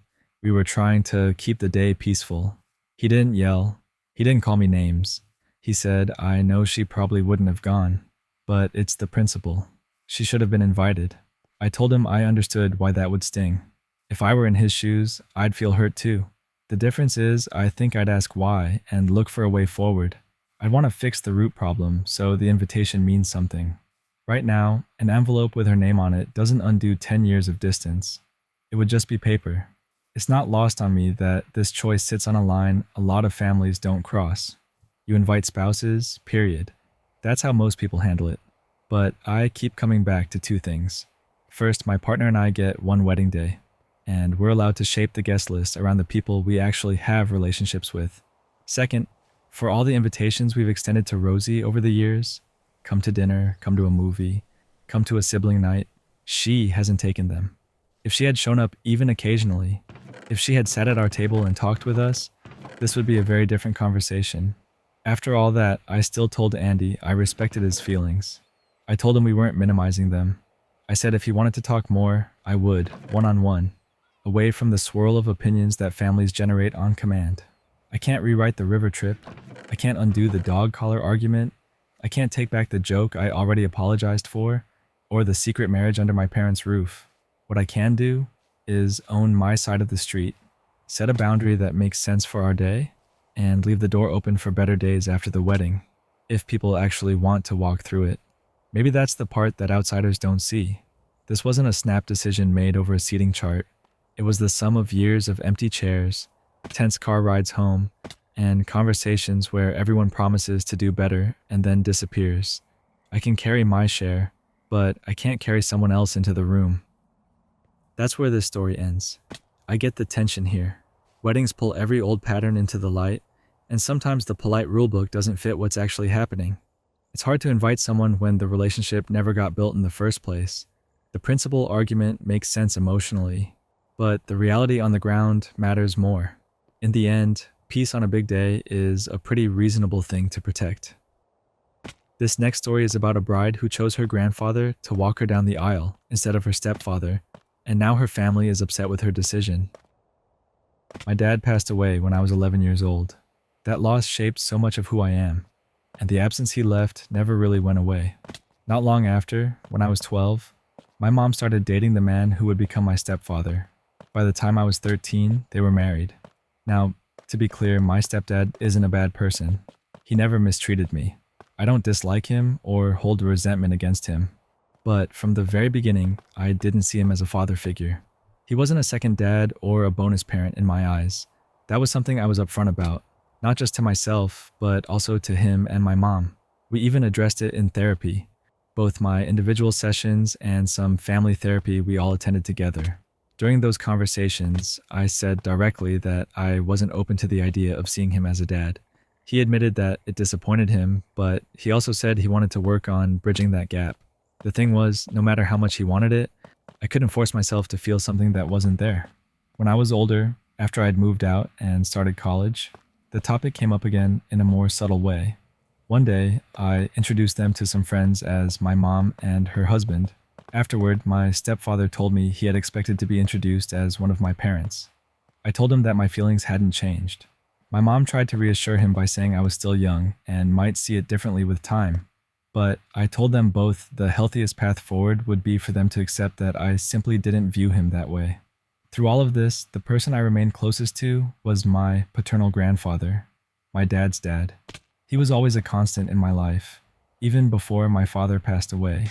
When my dad was sick, Grandpa was there every single day. When my dad died, it was Grandpa who held me when I cried, who told me I would be okay, and who gave me the kind of unconditional love and support that I desperately needed. Over the years, that bond only deepened. He didn't just show up emotionally, he stepped in with real, tangible support. He paid for my college tuition out of his own pocket, so that I could keep the trust fund my dad had set aside for me untouched. He told me to save that money for a house someday, or for when life threw challenges my way. He even helped cover my rent during school so I could focus on my studies without constantly worrying about finances. Because of that history, for me, the decision of who would walk me down the aisle was always obvious. It wasn't a debate or a list to weigh. I wanted my grandfather. He has been my anchor and the person who most reminds me of my dad. When I picture my wedding day, he's the one I want by my side. So I asked him. He said yes. It felt like the most natural choice in the world. But when I told my mom and stepfather, things took a turn. At first they said nothing, but once they found out Grandpa had accepted, they started pushing back. My stepfather told me my decision was disrespectful to him. He said that out of everyone in my life, he had been the more traditional father figure. He reminded me that from the very beginning, he made it clear that he wanted to be close, that he wanted to be a dad to me, and he accused me of punishing him for my dad's death. He even said I was minimizing the love he's shown me. My mom later sat me down privately and tried to convince me to reconsider. She said this might be my wedding, but it wasn't just about me. I should think about the people who matter most. I told her that I had. That's why I asked Grandpa. She argued that the person who should matter most is my stepfather, and she even said that if he's paying for the wedding, he shouldn't have to pay for the honor of being left out. That comment stuck with me, because to me, no one has to pay for the honor of walking me down the aisle. It's not about money. It's about love, about history, about the person who has actually been there for me in the way I needed. At the end of the day, I know my decision hurt my stepdad, but I also know that pretending otherwise, asking him to step into a role I've never truly seen him in, would feel wrong. I can only be honest about my feelings, even if it disappoints them. That story stops there. This one hits close, because weddings bring out every family expectation at once. The choice to ask a grandfather instead of a stepdad isn't about disrespect. It's about honoring the bond that's been real all along. The stepfather's disappointment makes sense, but trying to guilt or pressure someone into rewriting their feelings just doesn't work. Sometimes the heart has already decided. This next story is about a family saying goodbye to their beloved dog at the vet, only to run into a man who threw a tantrum over not being allowed inside, until he realized the heartbreaking reason they were. A few years back, right at the start of, the C word, my family and I faced one of the hardest things we've ever gone through. We had a miniature schnauzer named Powder. She'd been with us for 13 years, a part of the family in every sense of the word. She was usually sweet and affectionate, but we noticed she had stopped eating, and at one point she even tried to bite my mom, her favorite person in the world. That was the moment we knew something was seriously wrong. We scheduled a vet visit as soon as we could. When we arrived, we explained everything we'd noticed. Powder was restless, clearly uncomfortable, and when the vet examined her, she snapped whenever he touched a tender spot. That was a big red flag. He told us he felt something unusual along her spine and suggested x-rays to get a clearer picture. They took her back for the scan, and when she returned, she was a little calmer, but still not herself. The results broke our hearts. Powder had degenerative disc disease. For anyone unfamiliar, it means the tissue and muscle in the spinal column deteriorate, leaving the bones exposed and unstable. In Powder's case, it had gone so far that two different sets of bones were pressing and grinding against each other, breaking each other down. It was devastating to hear. We weren't ready to say goodbye just yet. The vet prescribed pain medication, and for the first week, it seemed to help. Powder perked up a little, and we held on to that small bit of hope. But by day 9, it was clear her body was failing her. She grew lethargic again, irritable and exhausted. We knew, deep down, it was time.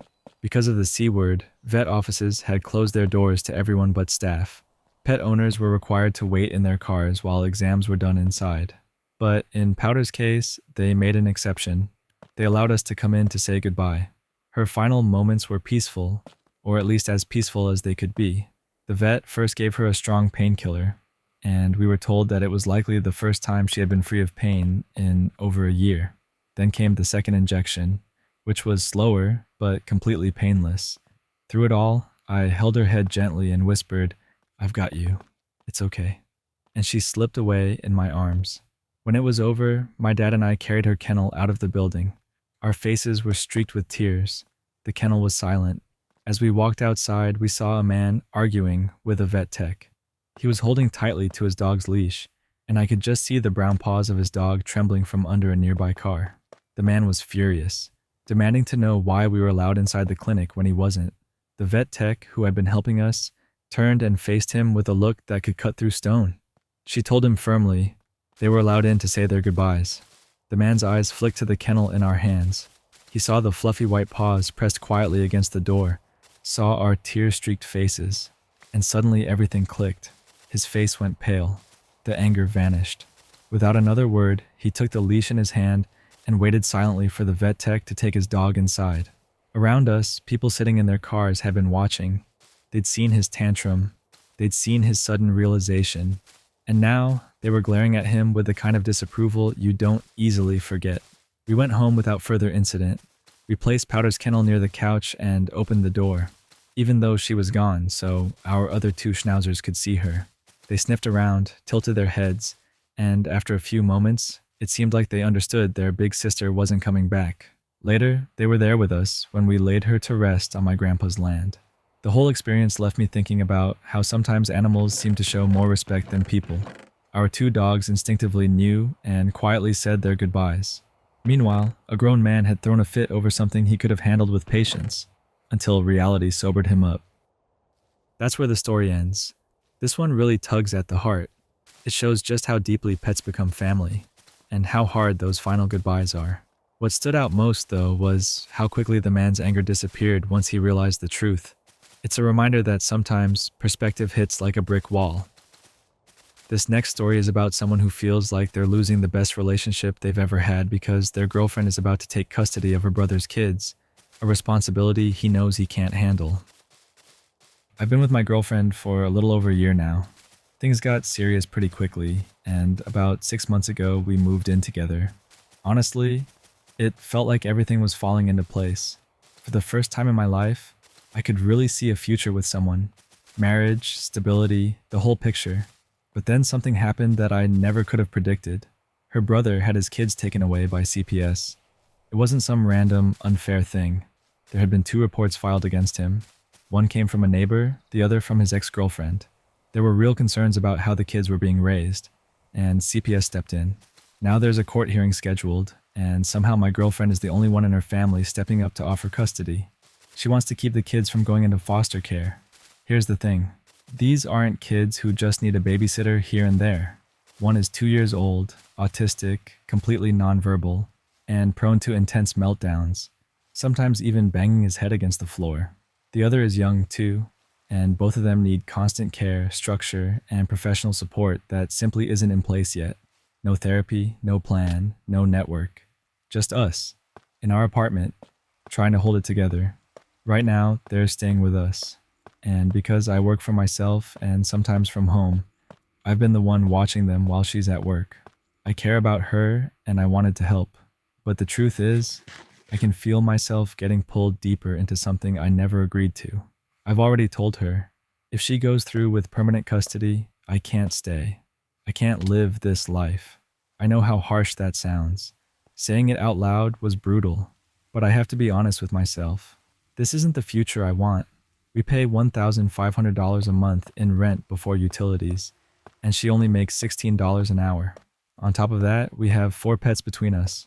She talks about relatives offering to help with money or daycare, but I've lived long enough to know how help from extended family usually works. Everyone is eager at the beginning, then slowly fades away when it becomes hard. And raising 2 traumatized kids, one with significant special needs, is going to be hard. I think part of her is hoping her brother will eventually take them back, but I've watched his patterns. He's unreliable at best, reckless at worst. If she takes them in now, the reality is she'll be raising them. And if I'm around, whether I want to or not, I'll be raising them too. When we finally sat down to talk, I told her I loved her. I told her I'd keep helping until the court date, but I also told her that if she goes through with custody, I'd have to walk away. As soon as I said it, I could feel the shift in her.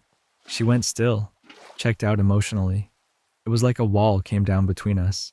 I think she resents me now, and maybe I can't blame her. What makes it even harder is that this was a good relationship. I wasn't looking for a way out. I wasn't trying to abandon her, but I also can't ignore the truth. These kids need more than love. They need money, time, therapy, stability, and energy. And the 2 of us, living paycheck to paycheck, stretched thin, don't have those things. Not at the level these kids need. The worst part is that all of this has unraveled in less than a week. In just 4 or 5 days, my relationship has gone from steady and strong to standing on the edge of collapse. My heart hurts for her, for us, and yes, for the kids too. None of this is their fault. Part of me wonders if I should stick it out, at least for a while, to see if it's something I could handle. But in the back of my mind, I know what custody means. It's not just a trial run. It's a lifetime commitment. And once those kids are with her, they may never go back. That's a level of responsibility I know I can't take on. So here I am, torn between loving my girlfriend and knowing that if she chooses this path, it's a life I simply can't follow her into. That's where the story ends. This one is tough because it's not about anyone doing something wrong. It's about two people facing completely different paths in life. The heartbreak comes from how sudden it all is, and how fast a stable relationship can be shaken by circumstances you never asked for. It's clear the love is still there, but sometimes love alone can't cover the weight of reality. This next story is about a quick trip to the hardware store that turned into a run-in with a couple trying to sneak past the checkout line. Yesterday, I ran into one of those little moments that doesn't seem huge at the time, but leaves you shaking your head afterward. I'm 45, and I was at my local hardware store in Brisbane. If you're from around here, you'd know which one. It starts with a B. I've been working on a project at home, and of course, I realized I was missing one more part. That always seems to happen. You think you're ready to finish, and then it's back to the store for one last piece. So I found what I needed and headed to the self-service registers. There are 4 of them grouped together, and usually they're faster than waiting for the manned lanes. That day, though, there was a short line. Nothing terrible, just a few minutes of standing around. So I queued up like everyone else. When I finally reached the front of the line, I noticed a woman standing directly opposite me. She had this big smile plastered on her face, and while it struck me as a little odd, I didn't think much of it at first. Then her husband strolled up with her, and she said, "Do you have everything? Good." The way she said it clicked for me instantly. They weren't just chatting, they were positioning themselves to jump into the self-checkout area without waiting. Sure enough, she tried to move into the register section as though it was her turn. That's when it hit me. The plan was to play dumb and cut the line. Normally, I'm the type to just roll my eyes and let people do what they're going to do, but for whatever reason, this time I spoke up. I said, "Excuse me, we've been waiting." She froze, clearly caught off guard that someone had actually called her out. Her eyes went wide, the smile flickered, and she scrambled for a cover story. With this nervous grin, she said, "Oh, I thought you were with the woman at the register." Now, here's the kicker. That woman at the register was a little old lady who had no connection to me whatsoever. It was obvious she was just reaching for any excuse she could come up with on the spot. I didn't have a witty comeback ready, and honestly, I didn't need one. I just rolled my eyes, stepped forward, and took the next available register when it opened up. As I was finishing and walking out, I glanced back and realized what they'd done. Instead of joining the queue like everyone else, they'd simply moved into the register area and taken the next machine that opened up. The more I thought about it, the more I realized this probably wasn't their first time pulling the same move. Either they'd used that tactic before and gotten away with it, or they had absolutely no shame about jumping ahead. Either way, it was a bold display of entitlement for something as small as skipping a few minutes of waiting. That's the end of this story. This one feels so familiar because everyone's seen people try to pull the, "Oh, I didn't know there was a line" routine. The funny part is how badly the excuse fell apart when she tried to connect him to a random old lady. It's a small thing, but moments like this really show who has patience and who thinks the rules don't apply to them. This next story is about a man who's carried a secret for almost 2 decades. He once hooked up with his childhood best friend, who later married his current best friend. Now he's wondering if he's wrong for never telling anyone the truth. I'm 38 now, and I've been carrying around something that creeps back into my mind every so often, even though it happened almost 20 years ago. It all goes back to my best friend Anna. She and I grew up together, meeting when we were about 8 or 9 years old. We were inseparable as kids, the kind of best friends who could finish each other's sentences, who got in trouble together, who knew every detail of each other's lives. By high school, Anna had started dating this guy, John. At that time, I was also in a relationship, so the 4 of us would go on double dates. Me and my girlfriend, Anna and John. Honestly, I liked John right away. He was easy to get along with, and although my friendship with him wasn't anywhere near as close as the one I had with Anna, I genuinely enjoyed hanging out with him. Anna and John stayed together for a few years, but eventually they broke up when we were in university. From what they both said, it was mutual. They'd been each other's first relationship and wanted to explore life outside of that. It didn't seem ugly or messy. Just one of those decisions young people sometimes make. After that, my connection with John faded for a while. I'd still run into him on campus, but we weren't hanging out regularly. Meanwhile, I had my own problems. I went through a pretty rough breakup, one that I wasn't handling nearly as well as Anna seemed to handle hers. She was there for me, like she always had been. We were both single, both hurting in our own ways, and one night, comfort turned into something else. We slept together, and then we did it again. For a little while, it became a thing.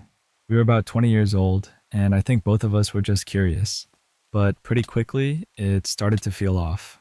We'd known each other so long, and the more it happened, the more it felt like crossing a boundary neither of us really wanted to cross. To me, it felt almost like being with family, like a sister I wasn't supposed to touch. So we stopped. Together, we decided that it had been a mistake, that it wasn't who we were, and that the best thing we could do was erase it. We made a pact. Never talk about it again. Never treat each other differently. Never let it ruin the friendship we'd built since childhood. And for the most part, that's exactly what we did. Life went on. A couple of years later, after I graduated and was working, I got a call from John out of the blue. The company he worked at had an opening, and he thought I'd be a good fit. I applied, got the job, and suddenly John and I were coworkers. Spending all that time together, we became close in a way we hadn't before.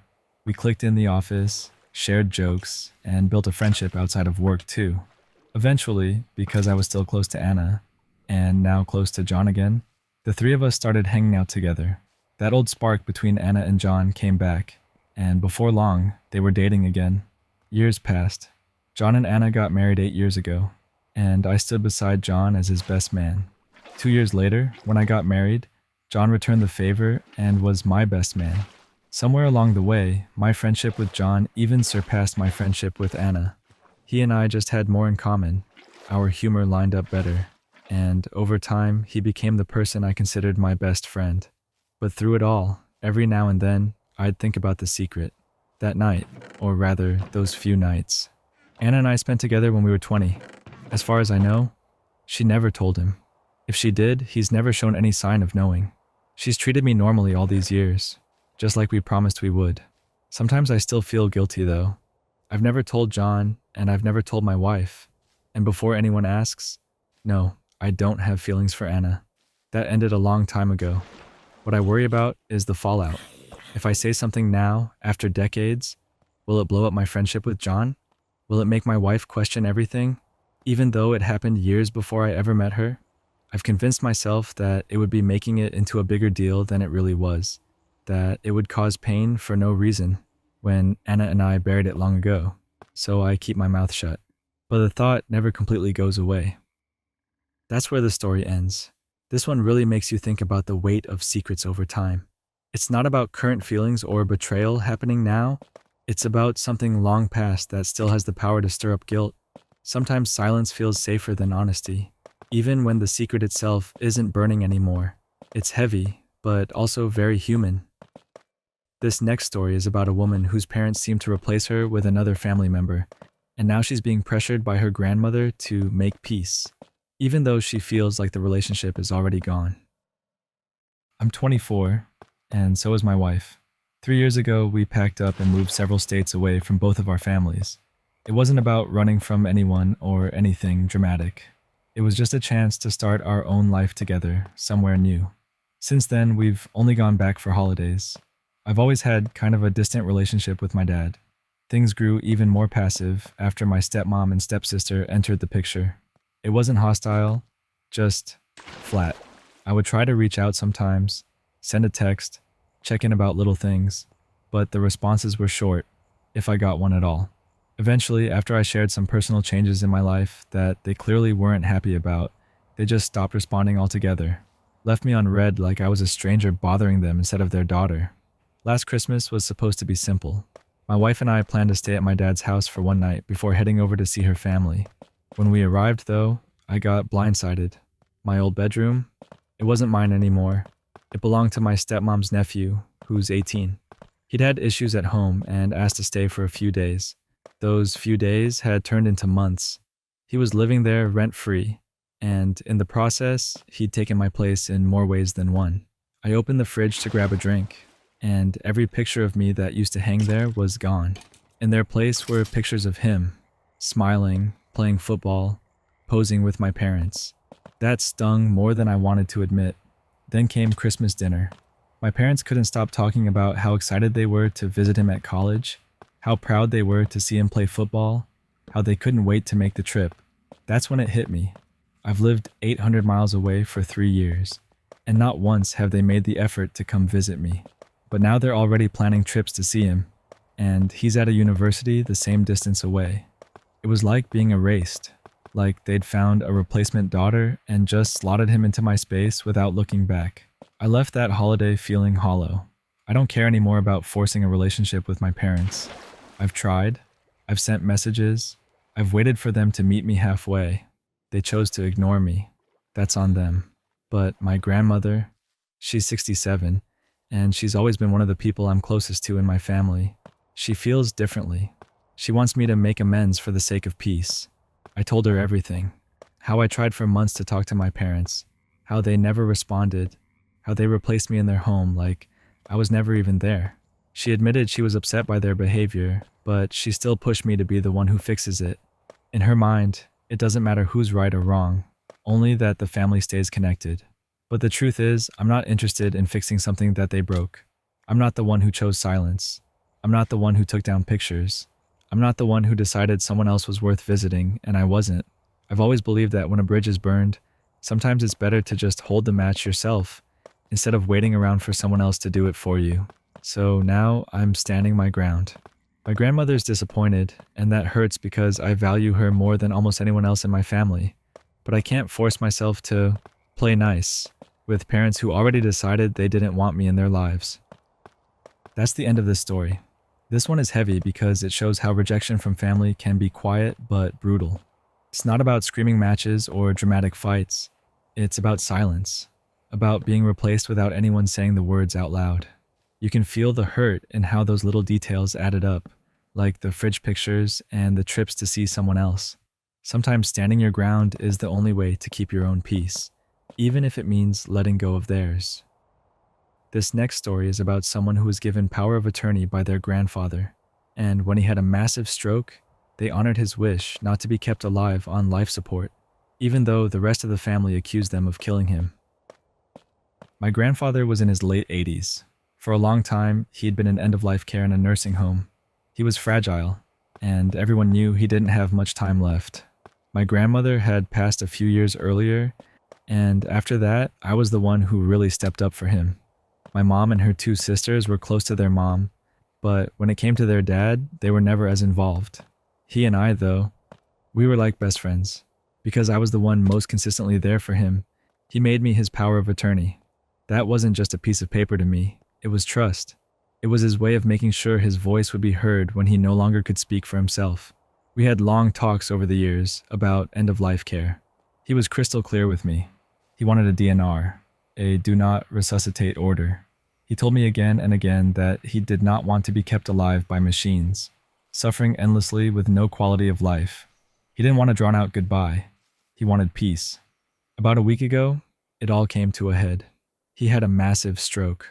The nursing home rushed him to the hospital, and from the very start, the doctors told us it looked bad. He was put on life support, and for the first couple of days, we clung to the hope that maybe he was still with us.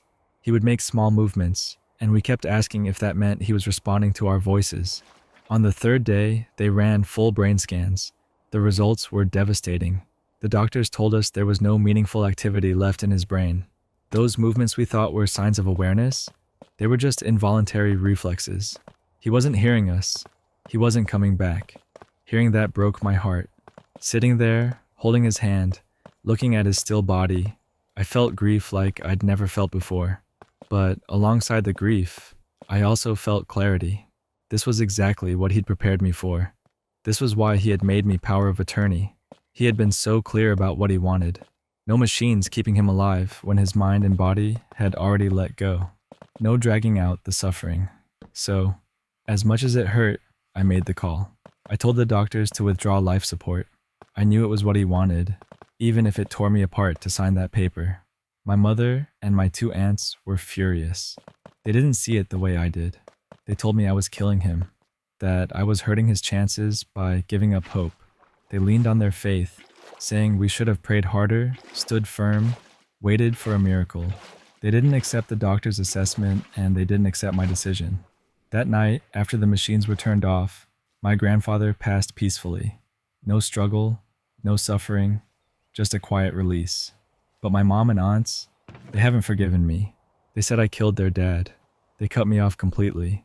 Now with his funeral and services coming up, they've left me out entirely. They won't talk to me, won't include me, won't even acknowledge me. I love my family, but right now it feels like I've lost them on top of losing him.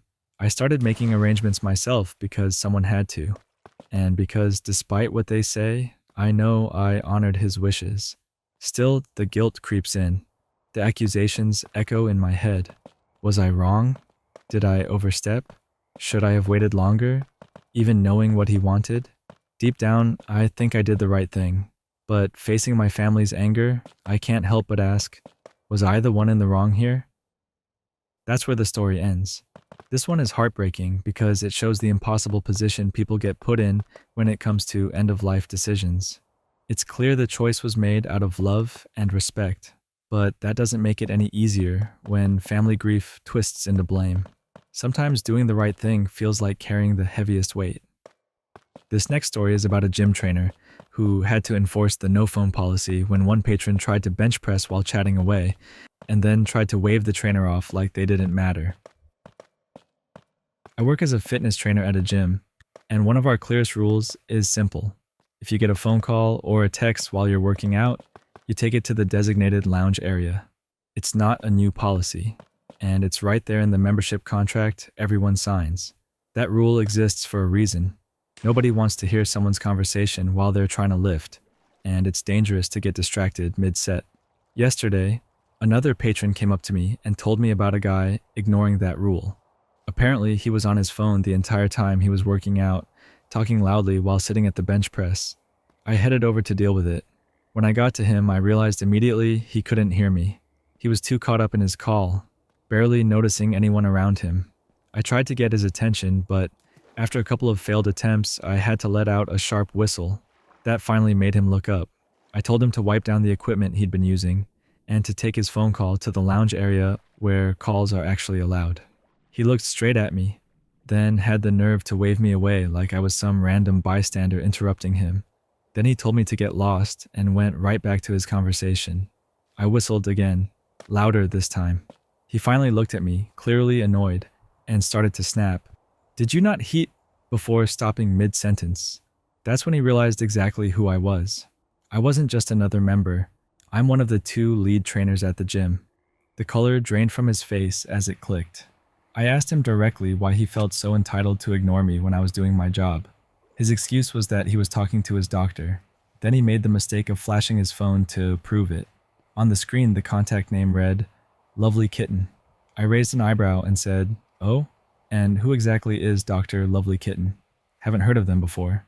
At that point, he knew he was caught. He didn't argue anymore.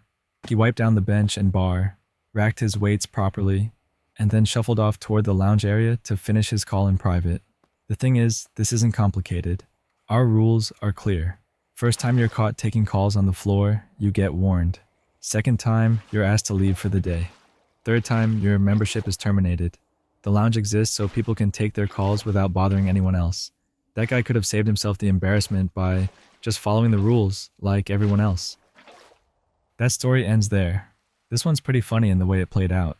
The guy thought he could brush off a trainer like it was nothing, only to get busted mid-set with Dr. Lovely Kitten on the line. It's a good reminder that sometimes rules aren't just about being strict, they're about keeping the space safe and comfortable for everyone else.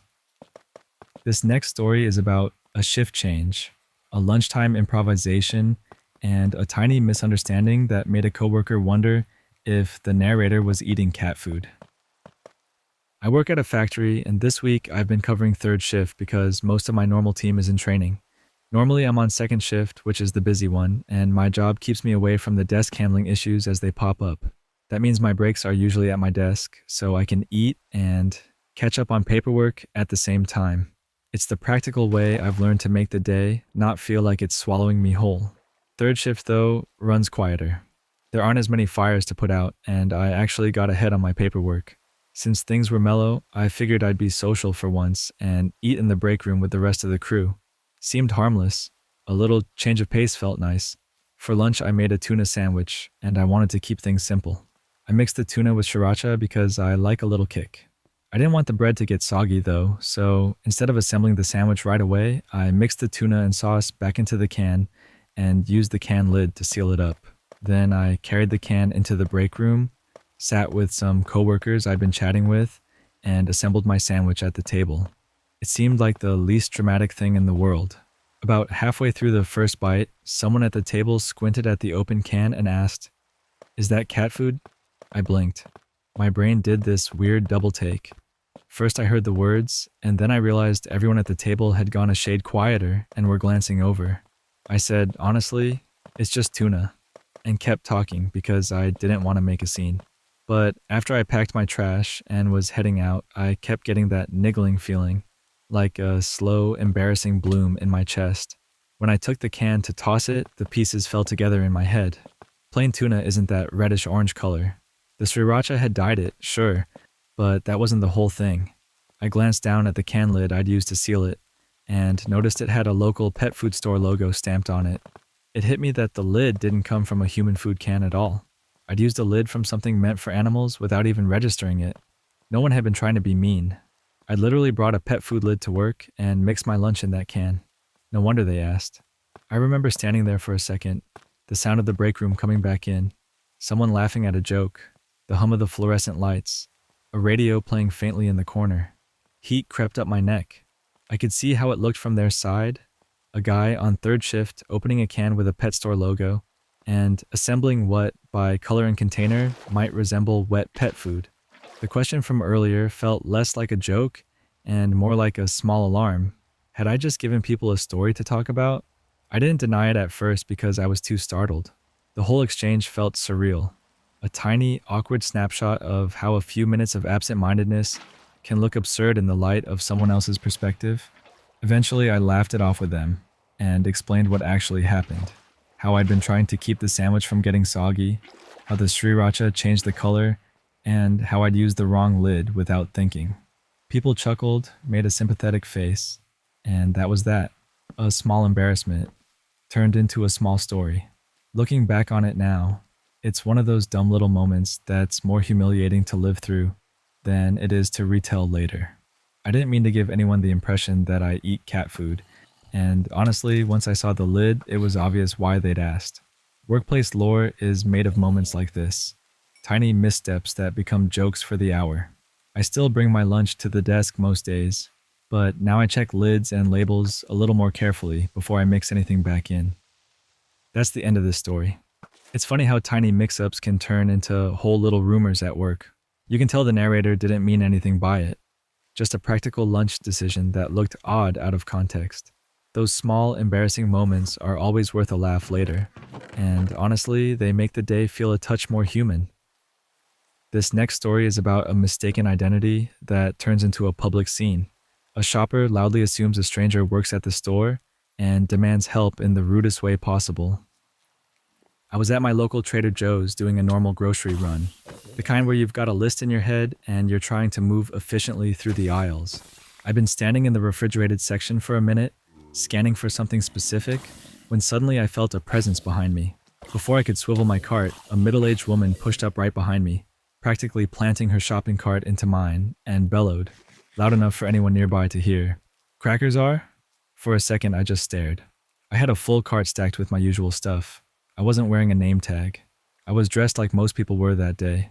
An old sloppy t-shirt, jogging pants, running shoes, the exact uniform of someone trying to shop quickly and comfortably. So I honestly had no idea why she thought I was an employee. Even if she had assumed I worked there are polite ways to ask for help. You can say, "Excuse me, where are the crackers?" Or, "Could someone point me to the crackers, please?" Not that. Not a command. Not a shout. At first I was more bemused than annoyed. My brain tried to parse it. Did she really think I was staff? Did she think the entire store was staffed by casually dressed people? My face probably gave away my confusion because she huffed and rolled her eyes like I'd personally offended her by existing. I turned slowly, kept my voice calm, and said, "Ma'am, I don't work here." I didn't try to be funny. I didn't raise my voice. I just stated the obvious. She did this little dramatic "oh," the kind that sounded like she couldn't quite believe she'd been mistaken, and then she flounced off, cart squeaking down the aisle. I watched her go, half expecting her to come back and apologize. She didn't. Instead, she kept marching, the picture of self-righteousness. For the rest of my trip, I could still feel the odd charge of the encounter, that weird mix of irritation and amusement you get when someone's rudeness is so blatant it almost becomes theatrical. When I finally got to the checkout, the cashier scanned my items, and we were doing that little bit of friendly small talk that usually fills the silence between payment and bagging. Then I heard her again, the same voice booming down the aisle, rattling off the contents of a cart like it was an inventory list. The woman had marched all the way down to another lane with somebody else's groceries, and only then realized it wasn't her cart. You could tell the moment she registered it. Confusion, a quick panic, and then the slow realization of her own mistake. Both the cashier and I cracked up, not in a mean way, but in that relieved, well, that solved itself way. The whole scene had been diffused by karma more gently than any comeback I could have conjured on the spot. She loudly demanded assistance, and then, without anyone needing to point it out, walked off with someone else's haul.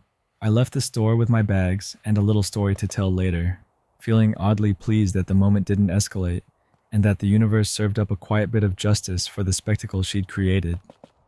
That story wraps up here.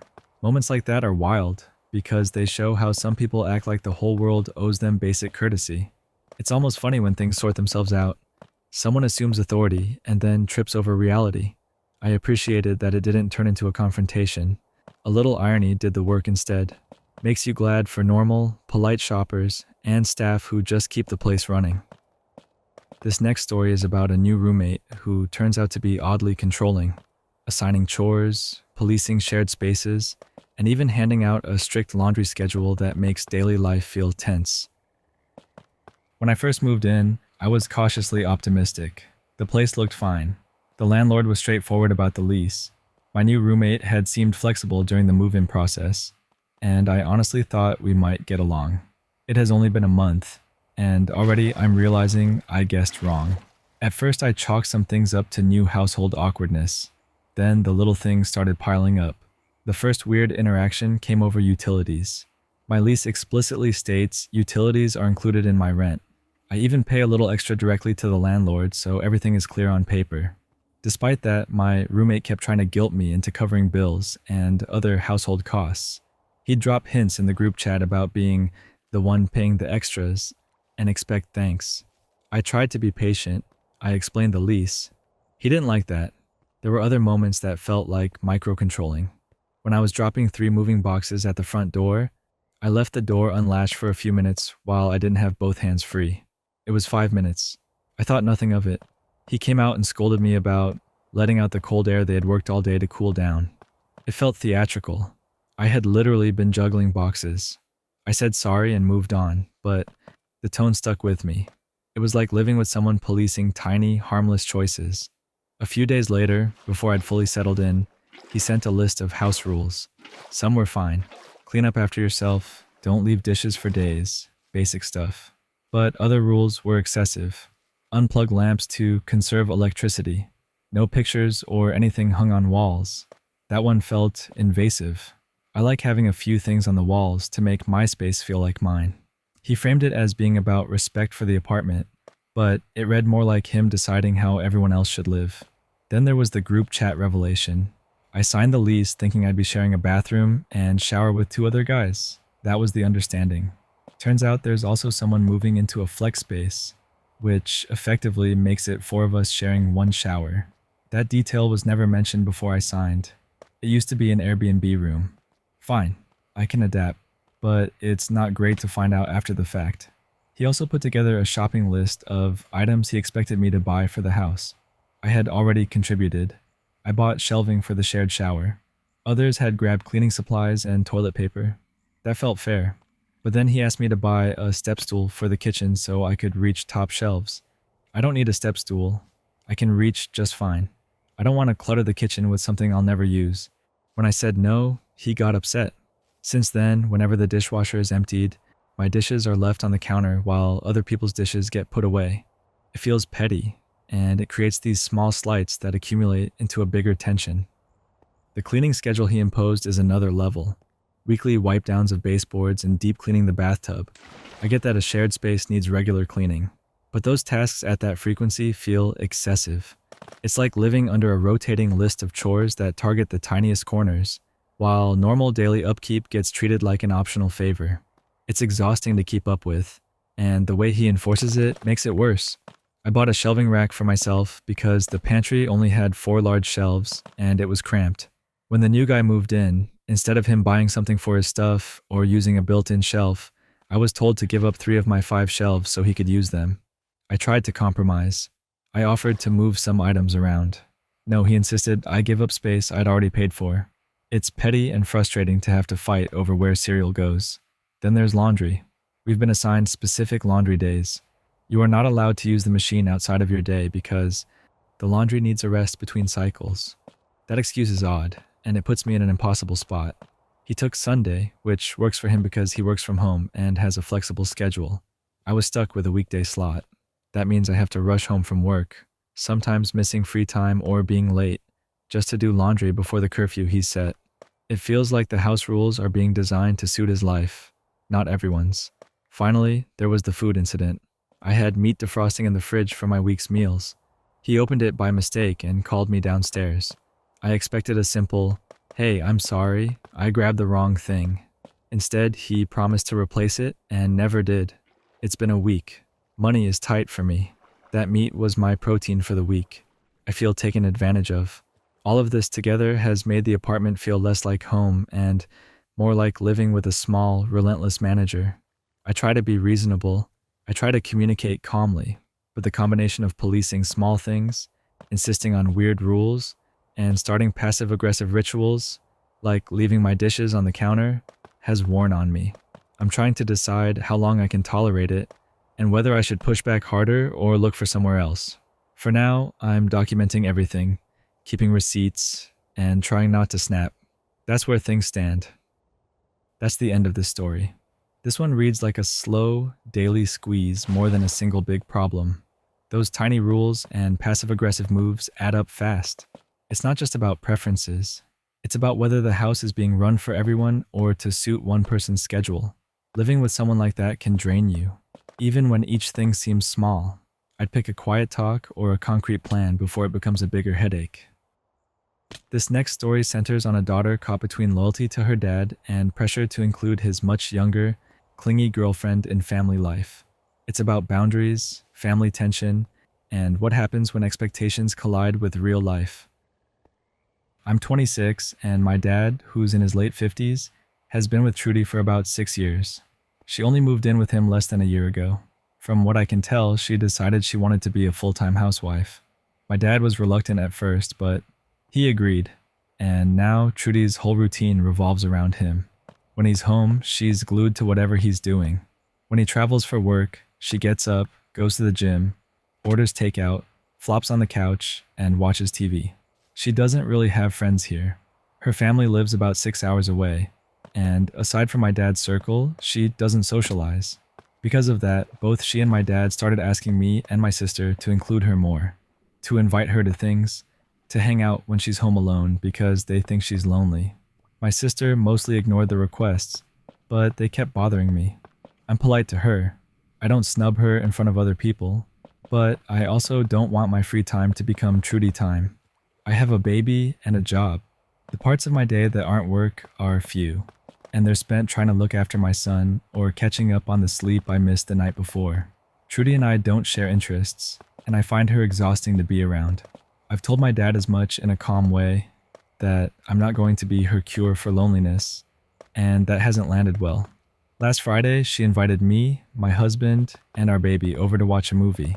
We thanked her and declined, because my husband had to work, and I didn't want to take the baby out on my own. The next night, we hosted a small game night at our place with our best friend and her husband, and the friend later posted an Instagram story. My dad came home Sunday morning, and at a family get-together, Trudy saw the story. She pulled me aside with my dad and we had an argument. She was hurt that I hadn't thought to include her when she'd been home alone earlier in the week. My dad told me I'd been inconsiderate. I told them, politely, honestly, that it's not my responsibility to create friends for someone who refuses to meet people. That line offended Trudy. She took it personally, and my dad called afterwards saying I owed her an apology. He said I was bullying his girlfriend by refusing to hang out with her. I thought about it and realized my words could be read as cruel, even though I didn't mean them that way. Still, I don't want my son's time to be a solution for her loneliness. I decided to act. I asked my friends who know her to block or remove her on social media so she couldn't accidentally see posts in the future. I removed her from my own follower list and made my account private. I wanted to prevent another awkward confrontation. I also tried to have a one-on-one with my dad. We planned lunch, but he called and said Trudy insisted on coming along to keep us company. I told him no. I wanted to talk to him alone. That led to a small fight and we rescheduled. Eventually, when Trudy was at the gym, I called my dad and said plainly that I do not like Trudy, and I will not be forced to spend time with her when he's not around. He tried to guilt me with her life story and how much she loves me, but I held my ground. We argued about her lack of friends.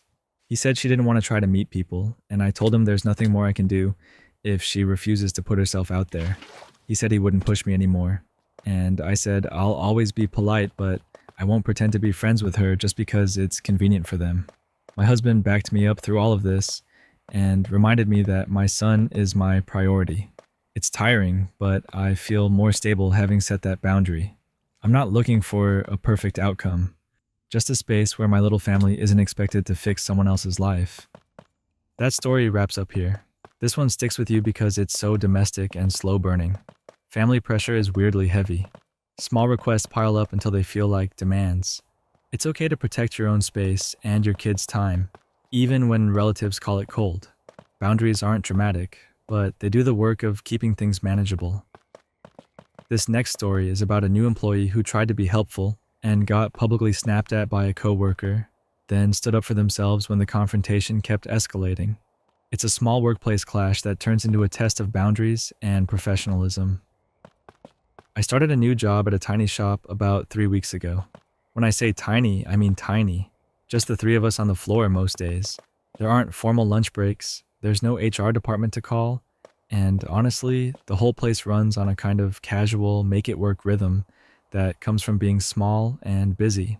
For the most part, I've been getting along with the person I work with the most, a woman I'll call Elle. We've been trading shifts, covering for each other, and figuring things out as we go. A little background. The week before, I had hurt my leg. It wasn't dramatic, but it was one of those nagging injuries that makes walking longer distances uncomfortable. So on this particular day, I'd planned ahead, made my lunch in advance so I wouldn't have to go tromping across the mall in pain. Small accommodations, but they mattered. About an hour into the day, Elle mentioned that she was hungry and wanted to pop across the mall to the shop for some food. She said she wanted to wait until the boss brought the day's stock so it wouldn't be awkward while we were still receiving deliveries. I told her that was fine. No problem at all. The boss arrived, unloaded the stock, chatted for a minute, and left. There wasn't anything frantic about it. The floor had settled back into its usual hum. When the moment felt right, I casually asked Elle if she still wanted to go grab something to eat. It was meant to be a quick, friendly check-in. Nothing more than making sure we were on the same page. Instead of a simple yes or no, she exploded. Right there. In the middle of the shop, she told me I didn't get to tell her what to do. She said I shouldn't be pressuring her to go anywhere, and that I didn't answer to her. Her tone got sharp and loud fast, like someone flicking a switch. I remember the sting of it, not just because of what she said, but because the accusation felt out of nowhere. I tried to calm things down. I reminded her that earlier she had said she was hungry and wanted to wait for the stock, and that my question was meant to be helpful, but she kept piling on. She accused me of trying to make her look bad for being out of the shop too much. She seemed convinced I was trying to get one over on her by getting my lunch before the shop opened, even though that wasn't what was happening. The conversation spiraled, and she kept getting louder. At that point, it didn't feel like a misunderstanding anymore. It felt like an attack. I've never liked being spoken to in that way, especially not at work. I'm new. I'm trying to learn the rhythm of the place, and being publicly called out felt humiliating. So I told her I wouldn't allow her to speak to me like that, and I warned that if she continued, I'd have to escalate it to our manager. Saying that out loud felt awkward. I didn't want to create drama, but after she refused to back down, I needed a boundary in place. I needed something to stop the conversation from turning into a full-blown confrontation. Was I being dramatic by threatening to involve the manager? Maybe. But when the normal, adult route of calm explanation is met with continued hostility, the only realistic option left in a tiny workplace with no HR is to involve the person in charge. It wasn't revenge. It was a way to protect my dignity and to keep the environment from becoming toxic for a job I was still trying to learn. After I said it, Elle quieted down a bit. Not conciliatory, just less explosive. The manager hadn't even been needed. The idea of a higher-up stepping in seemed to be enough of a reset. That night, I left with mixed feelings. I was sore from my leg and tired from the day, but also relieved I'd stood up for myself. Starting a new job is a balancing act between adapting and protecting your own boundaries, and I learned pretty quickly that the two don't always align. I wasn't sure if I should have handled it differently, but I do know I won't let someone talk to me like that without calling it out. That's where this story ends. Workplace friction is weirdly loud when a place is that small. Standing up for yourself doesn't have to be dramatic.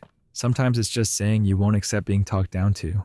It's also okay to use the manager as a reset when things go off the rails. Tiny teams don't come with HR to buffer that stuff. Worth remembering that being new doesn't mean you deserve bad treatment. Keep your boundaries, calmly but firmly. This next story is about a house hunting visit that turned awkward when the real estate agent assumed the young woman was not the buyer and spoke down to her, leading to a little moment of payback. It's a small, human clash about assumptions and being underestimated.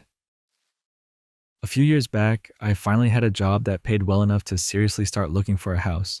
I'd been saving up and I was excited in that nervous, can this really happen way. To give you an idea, I'd been scanning listings for months, driving past open houses and trying to make sense of a market full of flipped homes and listings priced way over what they were worth. It was tiring. Mostly I was just a young woman trying to find a place to call my own and get a bit of distance from a tense household situation. My mom stepped in to help expand the search. She knew what I wanted and what I could realistically accept. One afternoon, she called me and said an agent had a showing, and could we go see a house that might be a fit? I said yes. What could go wrong, right? Worst case, we didn't like it and moved on. We pulled up to a tidy 2-story in a quiet neighborhood. The yard was swept, there were a few tidy shrubs, and the paint looked fresh. It felt like one of those normal, plausible options you see in listings and think, okay, maybe. Then a big truck rolled up behind my mom's car and out stepped our agent. Let's call him Mr. Showman. He was tall, clean-cut, the sort of real estate smile that looks practiced in a mirror. He marched up to my mom and launched right into, "Hi, you must be here to see the house." Addressing her as if she were the buyer, I answered cheerfully, told him I was excited to look around, and that was when the first tiny, weird shift happened. Mr. Showman looked down at me and then back at my mom and said loudly, "Let's get you both inside and I'll show you around." From that point on, he basically treated my mother like the decision maker and me like a small, decorative child who'd tagged along. He unlocked the front door, breezed in, and began a rapid tour. I tried to ask a question about the kitchen layout, and he'd already moved into the next room, speaking to my mom in a fast practice patter about square footage, neighborhood comps, and how eager the sellers were. Every time I tried to contribute, he'd turn and address me in this sing-song baby voice. "Do you like it, little one?" Which landed like a stone. It was the little things. He'd point out the study and then pivot to my mother with a salesy, "Plenty of room, very practical." And then, turning back to me, he'd say, "Do you like the kids' room, sweetie?" But I wasn't a kid. I'd been asking intelligent, relevant questions, and I felt invisible. There was also an undertone to all of it. The agent was trying just a touch too hard to close this sale. He started rattling off nonsense like they'd take a cashier's check tonight if we wanted to hold the place. It felt pushy, like the whole presentation was staged to pressure someone he thought could be persuaded. At some point, I'd had enough. I moved closer to my mom and said politely, Thank you for showing us, but I don't think this one is right for me. He blinked, the practiced smile flickering. My mom added calmly, she's the buyer. The look on Mr. Showman's face was, I'll be honest, kind of priceless. He'd been addressing the wrong person the whole time, and suddenly the game changed. He went from showman to deer in headlights. For a second, he stood there, mouth half open, clearly thrown by the switch. We left. On the way out, my mom and I shared that little private laugh that says, we know what just happened. I felt a touch bad for freezing him up like that. He was doing his job after all, but mostly I felt relieved. There's this strange satisfaction in being taken seriously after being dismissed. I thought about it the whole drive away, how odd it was that people still assume certain things based on how someone looks. I'm short, and I've always looked younger than my age, and this wasn't the first time someone assumed I wasn't the decision maker. But that day, I didn't let it slide. I spoke up. I told him directly that I was the buyer and that we were going to keep looking. It was a small stand, but it felt important. Later that week, we kept searching, and eventually I found a place that felt like mine. I tell this story now because it's one of those little life moments that sticks.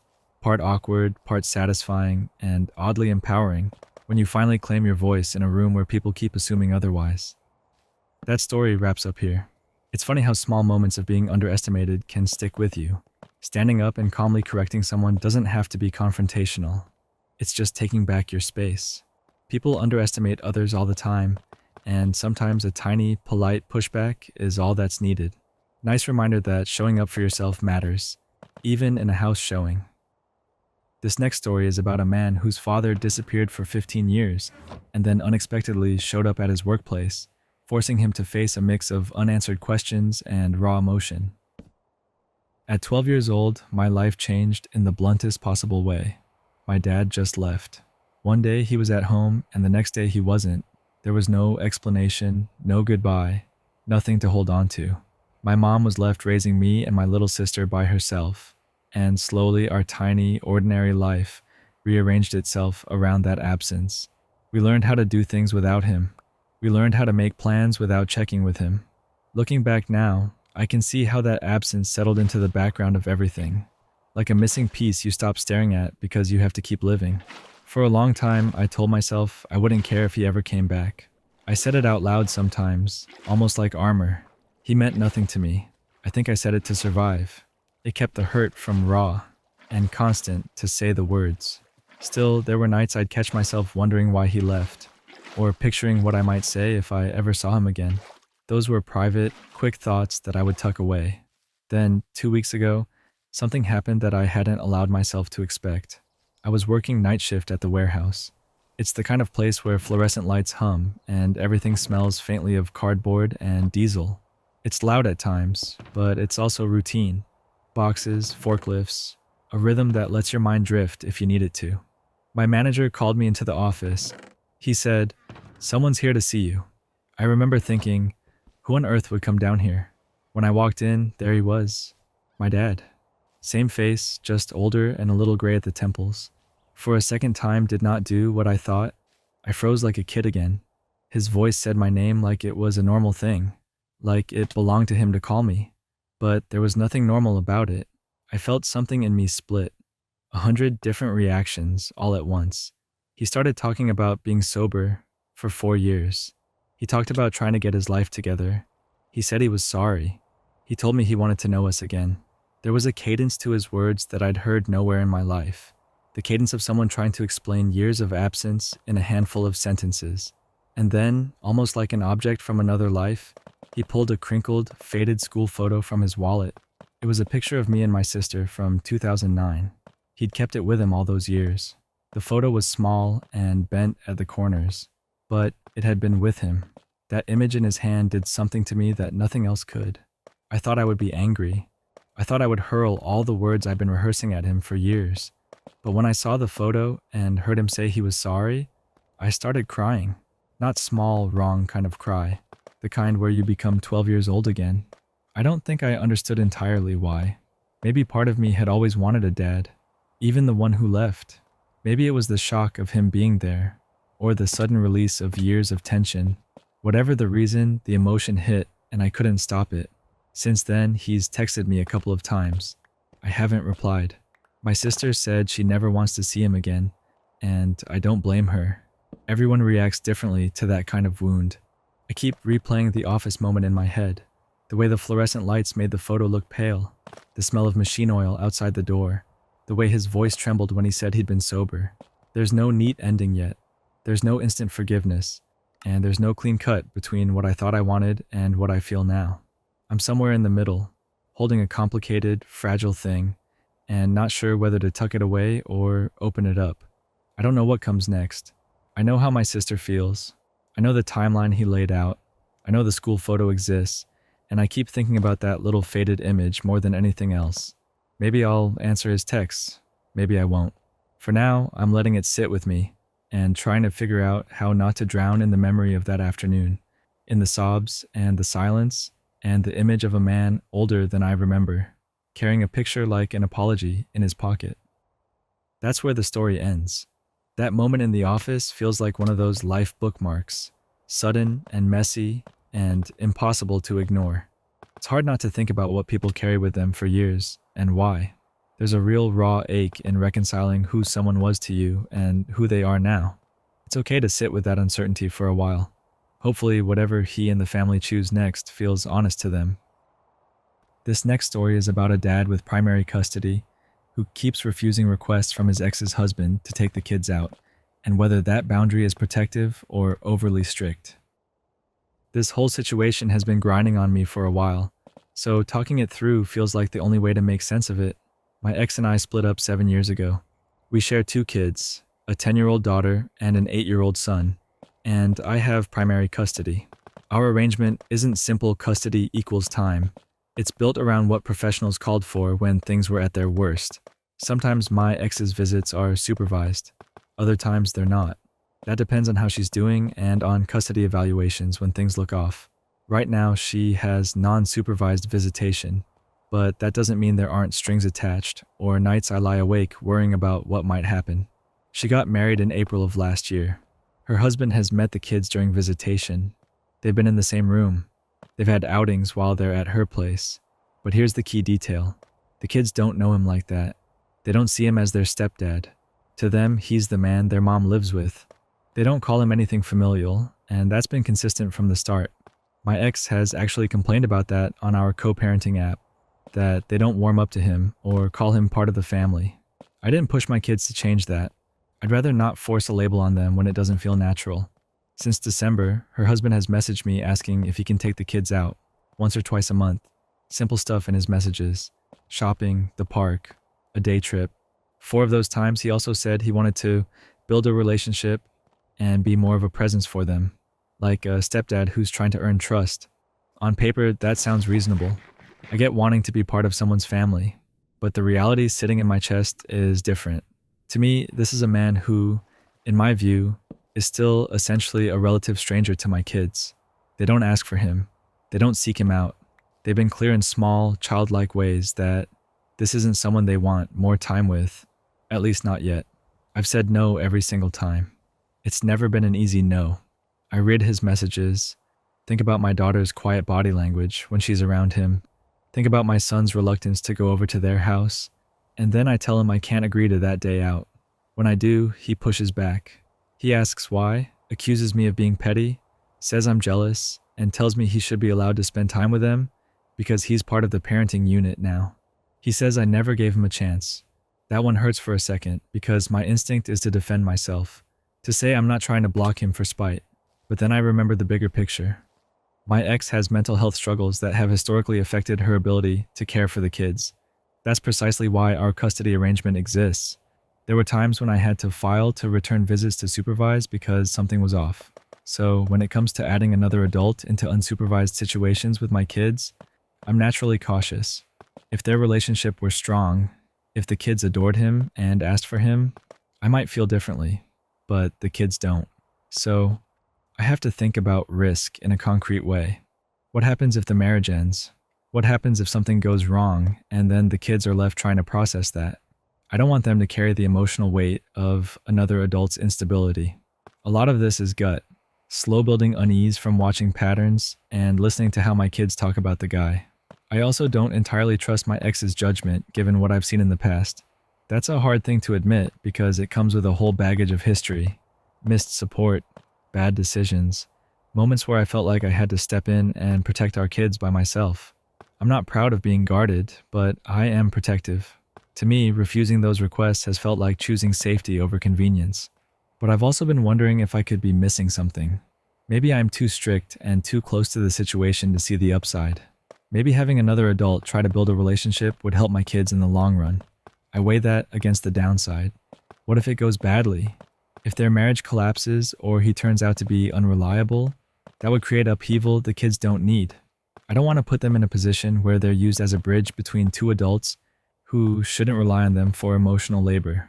So I keep saying no. I try to be careful with how I explain it. I tell him I have to think of my kids first, and I try to be as clear and calm as possible. He calls that selfish or exclusionary. I call it cautious. I don't have a clear, comfortable middle ground, and maybe that's the real problem. Maybe the only way through this is a slow path where meeting in neutral places, supervised group activities, or shared events could be a step toward trust. For now, though, I'm sticking to the boundary because I can't shake the feeling that protecting the kids is more important than making an adult feel included. That's the end of this story. This one feels like a classic clash between protection and inclusion. It's easy to see both sides, wanting a blended family to work and wanting to keep kids safe from too much change. The dad's caution makes sense given the history. At the same time, it's one of those situations where slow trust building in low-risk settings might be the bridge, if everyone is willing. Either way, you can tell the priority here is the kids, and that's what matters most. This next story is about a night shift worker who found someone parked in their assigned space twice in a row and decided to tow the car, then faced pushback from property management. I worked the night shift. I usually get home around midnight on the dot, and over time I learned to move like a ghost. Quiet footsteps, no headlights banging into open garage doors, even locking my car from the inside so the fob buzz doesn't wake anyone. It's the trade-off for that schedule. I rent a place where everyone has an assigned spot or a garage, and I chose this apartment in part because I knew I had that dedicated space.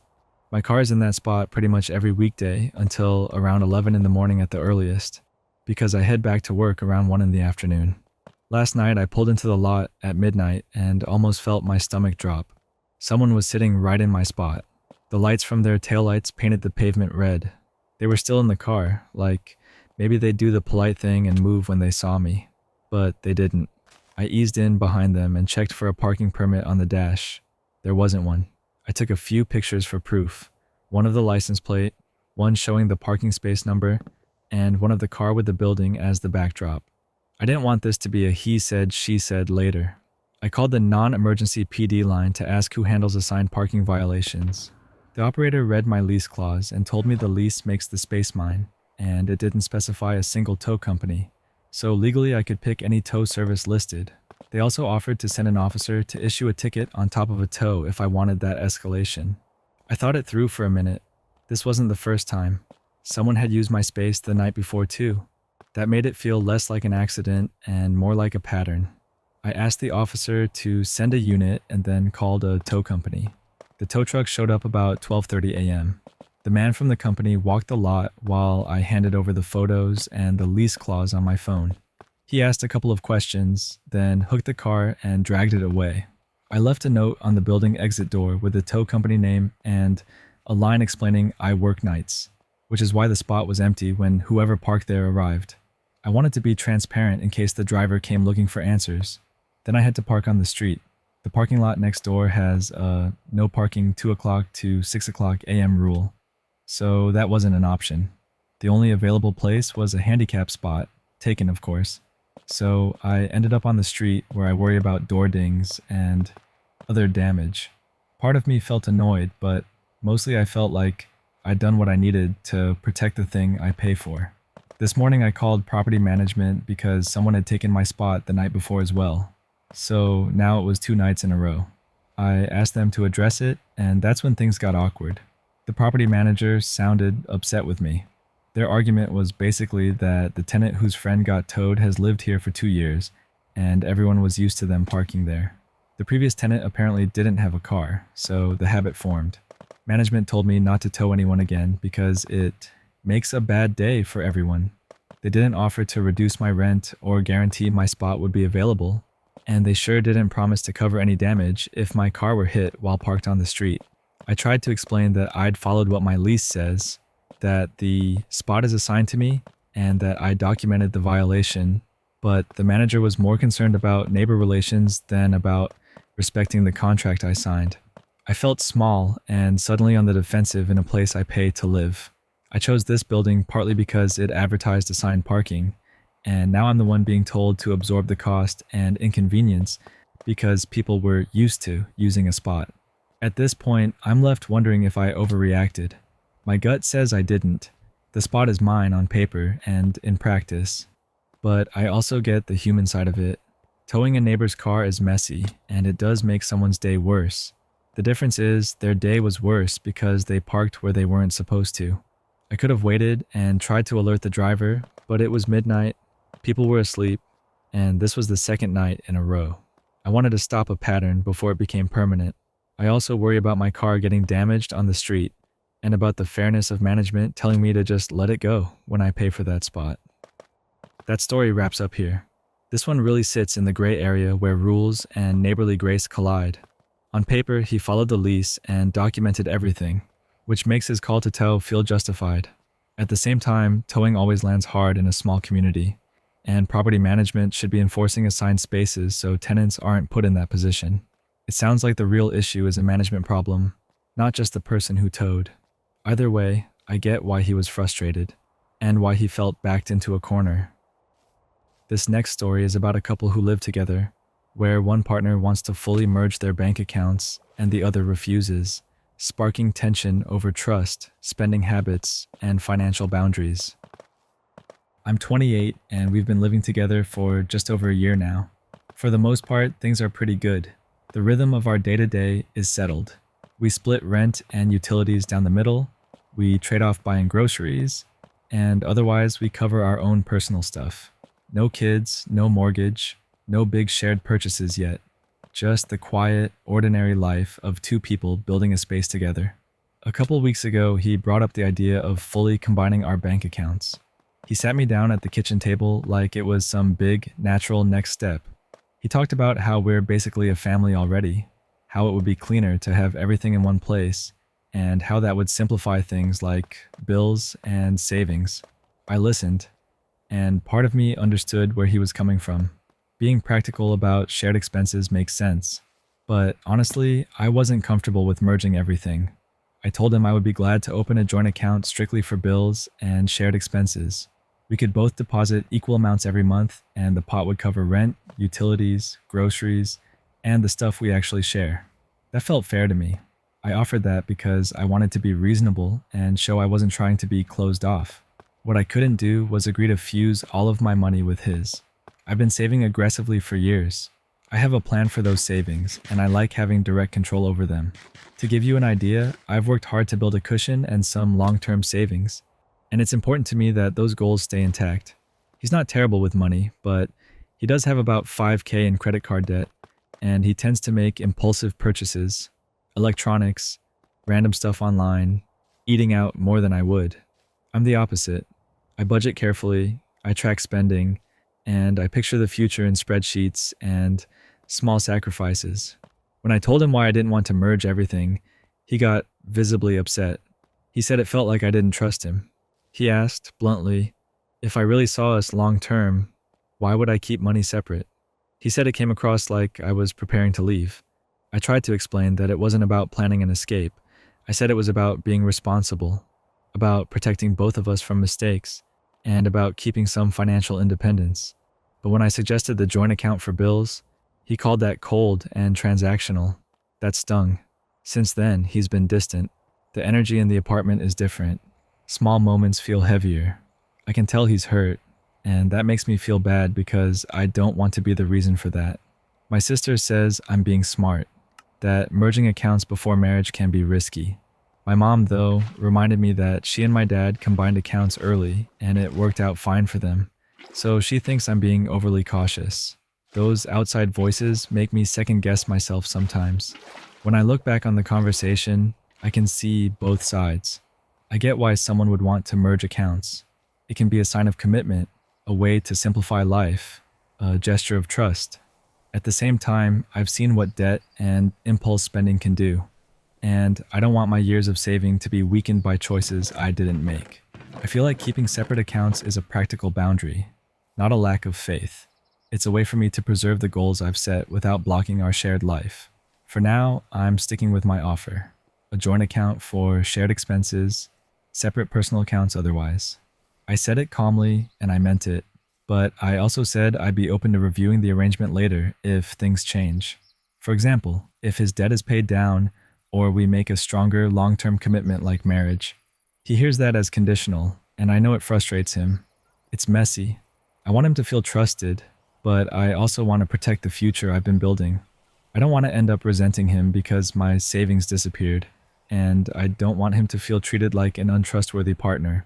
Right now, I'm trying to hold both things at once, being fair to him and being fair to myself. I don't have all the answers, but I do have clarity about what I need to feel secure. That's where this story ends. This one lands on that awkward line between intimacy and independence. It's easy to see why he feels hurt. Finances are emotional, but wanting to protect your own savings doesn't make someone cold. The joint account for bills compromise sounds reasonable, and the rest feels like a boundary about security. It's one of those small tests that reveals how people balance trust with practicality. Hopefully they can talk it out without making it into a bigger trust issue. This next story is about a young man who hid his ALS diagnosis from the grandfather who raised him, then faced a family reveal that brought crisis, guilt, and an unexpected emotional reconciliation. About a year ago, I got a diagnosis that changed everything.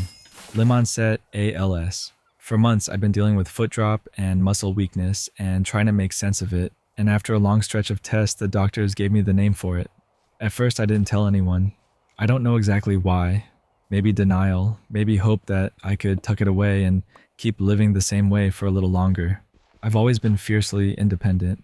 I've always been the kind of person who wants to protect the people I love, rather than ask them to carry me.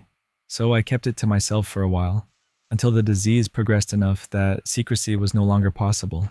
Waking up each morning now has a new terror to it, not knowing what motor skill will be worse today than yesterday. That uncertainty eats at you. I'm still coming to terms with all of it. My girlfriend has been incredible. She's taken on a lot, and she bears so much of the emotional weight. My brother has been at my side too, but there's one person I couldn't bring myself to tell. My grandpa, the man who raised me. He's the one who watched me and my brother grow up because our parents worked long hours. He gave so much for us. I promised him I'd look after him, that I'd make sure he had the best of things because he sacrificed for us. The thought of telling him that his grandson has a degenerative, incurable disease felt like a betrayal of that promise. I wanted him to live as happily and worry-free as possible, and I couldn't stomach the idea of seeing the look on his face when he knew. So for months I managed the secret. I learned to hide fatigue and slurs and weird coordination losses, to move in ways that didn't draw suspicion, and to put on a brave face when family came around. I felt like I was carrying a small, hot coal in my chest. Then came a family dinner, where everything cracked. I don't see my grandpa often, and I was desperate to keep the news from him that night. My brother and my girlfriend agreed to help cover for me. We used a story that I'd been injured playing soccer, and I agreed to use a wheelchair for the evening, so my grandpa would accept a simple explanation. Grandpa accepted it. For a little while, the charade held, but my cousin, who hadn't been briefed, brought the truth up. She mentioned the diagnosis in conversation, not realizing Grandpa didn't know. The moment the words landed, I watched his face change. He was devastated and then insistent, demanding why I hadn't told him. That scene replayed in my head the worst parts of what I'd been avoiding. The hurt, the indignation, the barrage of questions. Later that night, he had a medical emergency. He has a history of heart attacks, and the sudden emotional shock very likely triggered his heart condition. I was stunned, helpless, and then completely crushed. Seeing him in the hospital and knowing I'd kept the truth from him felt like I'd made everything worse. After that, guilt consumed me, but so did a stubborn private thread that told me I'd done the right thing, that hiding spared him from a burden I couldn't share. My brother was furious at the cousin for revealing it. The cousin, for her part, blamed me, calling me manipulative and a liar, and saying that I had no right to decide whether Grandpa could handle the truth. I heard all of it, and it dug into me. The nights blurred with crying and prayer and replaying the choices I'd made. I didn't know what to do, except hope that my grandpa would pull through. He did. Against the worst-case scenarios I'd been bracing for, Grandpa recovered enough to come home. And when he did, we had the conversation I'd feared for a year. I showed him the original post, and we sat and talked and cried. I apologized for hiding the diagnosis. He listened, and he told me things I hadn't expected. He said he'd sensed something was off even before I told him, and that he didn't need me to protect him from reality. He wanted to be part of whatever came next. He needed no buffering or shields from the truth. Hearing him say that changed something in me. We made concrete plans. Grandpa will be moving in with me and my brother, which felt like both a comfort and a terrifying new responsibility. We're looking into hiring caregivers so my brother isn't overwhelmed, and we're trying to build a support structure that fits everyone. I've started voice banking because my speech has changed. A bit hoarse now, a slight slur that I fear will get worse. It's an odd, humbling process to record every phrase your future artificial voice might use. Grandpa, though, somehow still understands me better than most. He jokes that he's my resident translator, and honestly, his presence has been a gift I didn't know I needed. I've gone low contact with a cousin for a bunch of reasons, principally for disrespecting my wishes and for coming to my home while sick, after we explicitly asked people not to visit if they had any symptoms. At this stage in the disease, even minor respiratory bugs can be dangerous for me. It's been a rough, accelerating road.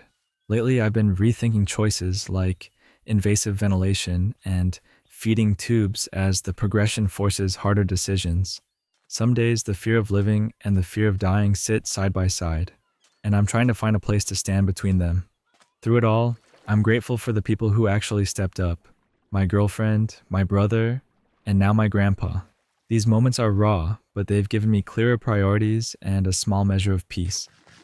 That's where this story ends. This one hits hard and human. It's messy and complicated, but you can hear the logic behind both choices, wanting to protect someone you love and the harm that secrecy can cause. The upside here is the honest moment that followed. Grandpa stepping up, and the family rearranging to support him.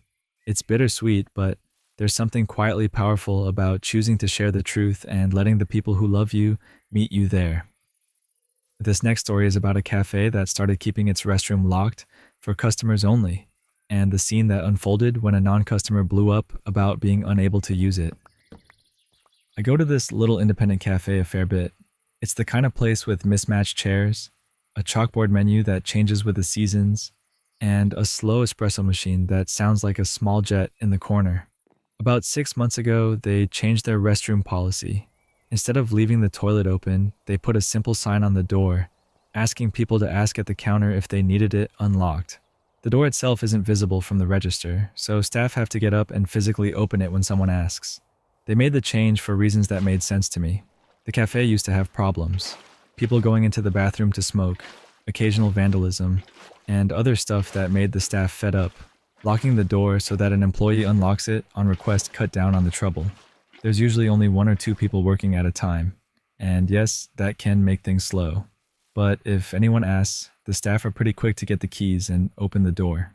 It felt like a small, practical compromise between hospitality and keeping the place safe.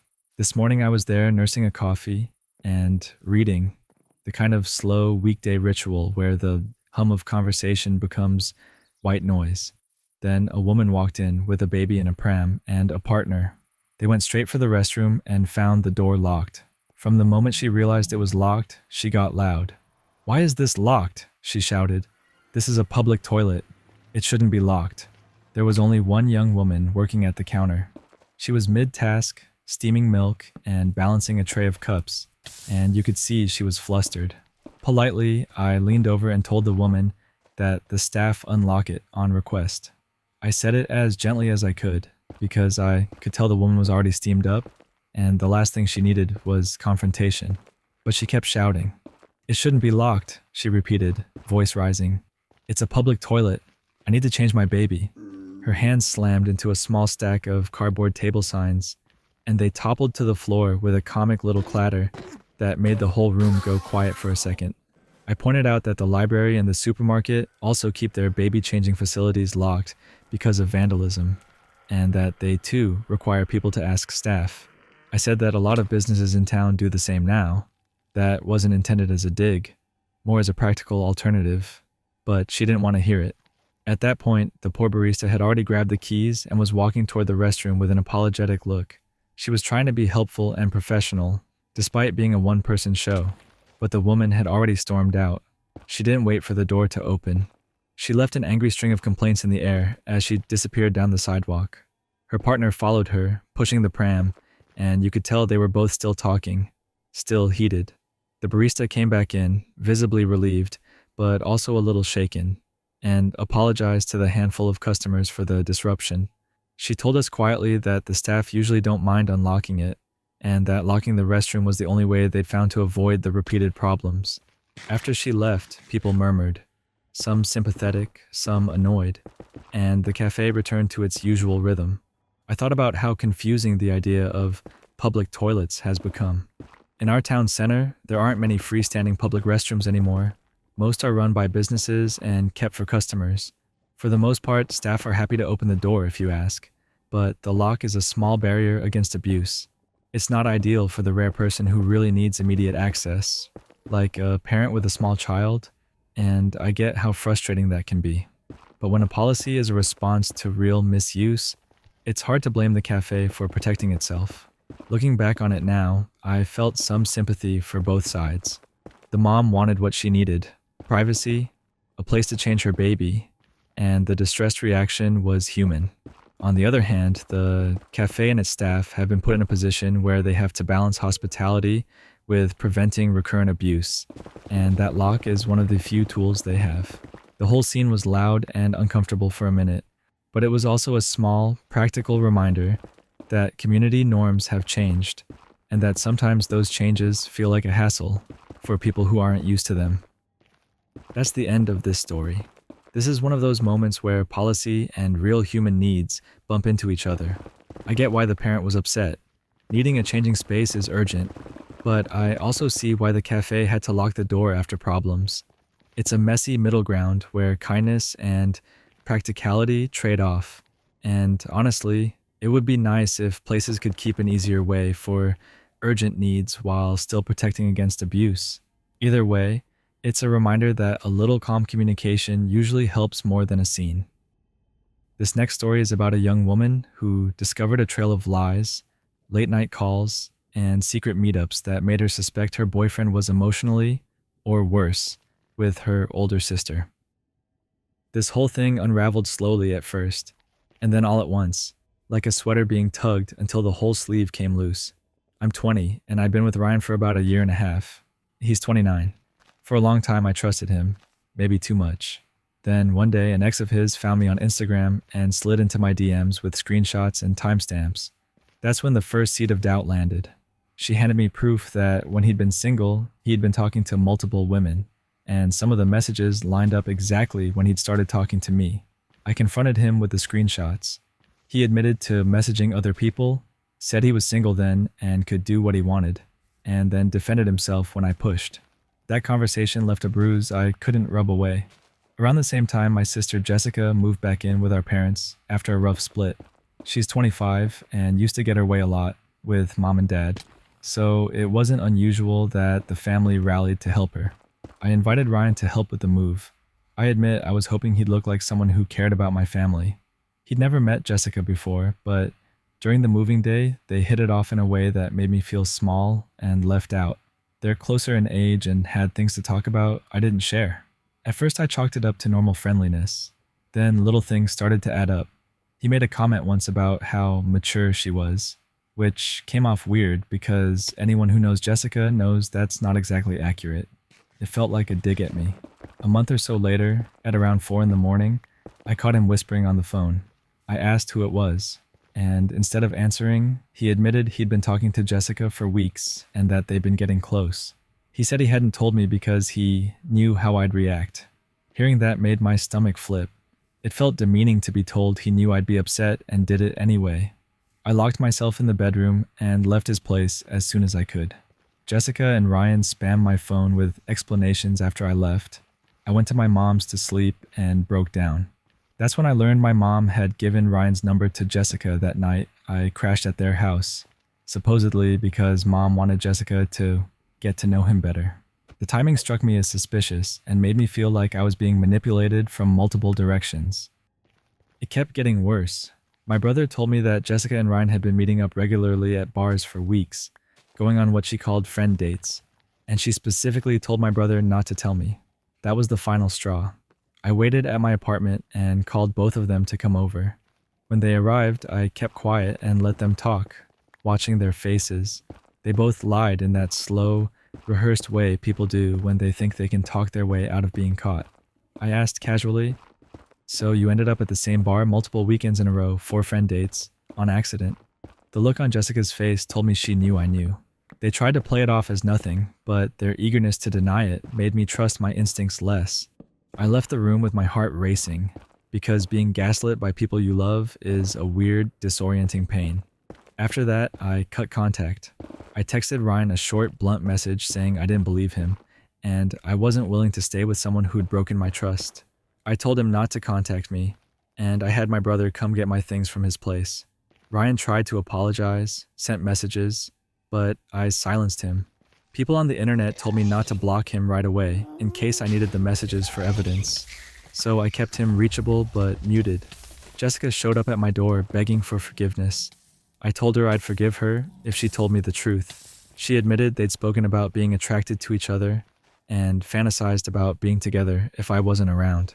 She said nothing physical had happened, that Ryan had shot down plans to go to a hotel, but she also admitted she was pushing for more. That admission felt like salt on a fresh wound. Whether or not anything physical happened, the emotional betrayal was real. My mom left voicemails defending Jessica, and when I pressed her, she said she didn't know the details but still thought I was being too hard on my sister. That response hurt more than anything. It felt like everyone had lined up to explain away what had happened instead of looking at the facts. My brother, though, stood with me. He agreed to help get my stuff and be there while I processed. He even offered to help look for more evidence later, but for now we agreed to step away and try to do normal things to keep my head from spinning. Looking back, what stings is how many small choices added up. Secret late-night calls, private meetups, lies, and the way people tried to gaslight me into thinking I'd imagined it. I'm still sorting through grief and anger and a weird sense of betrayal that reaches into family and a relationship I thought I could trust. I cut ties for my sanity. And even though some of my actions were messy, I don't regret choosing to protect myself. That's where this story ends. This one sits heavy. It's not just about betrayal between partners, it's the family angle that makes it feel so corrosive. When the people you expect to protect you become part of what's hurting you, it really muddies everything. It makes sense she shut things down and chose distance to keep herself safe. Sometimes stepping away is the clearest way to see who's actually on your side. This next story is about someone who lent a backup car to a homeless friend and then had to decide whether to keep letting that friend use it after repeated misuse, damage, and disrespect.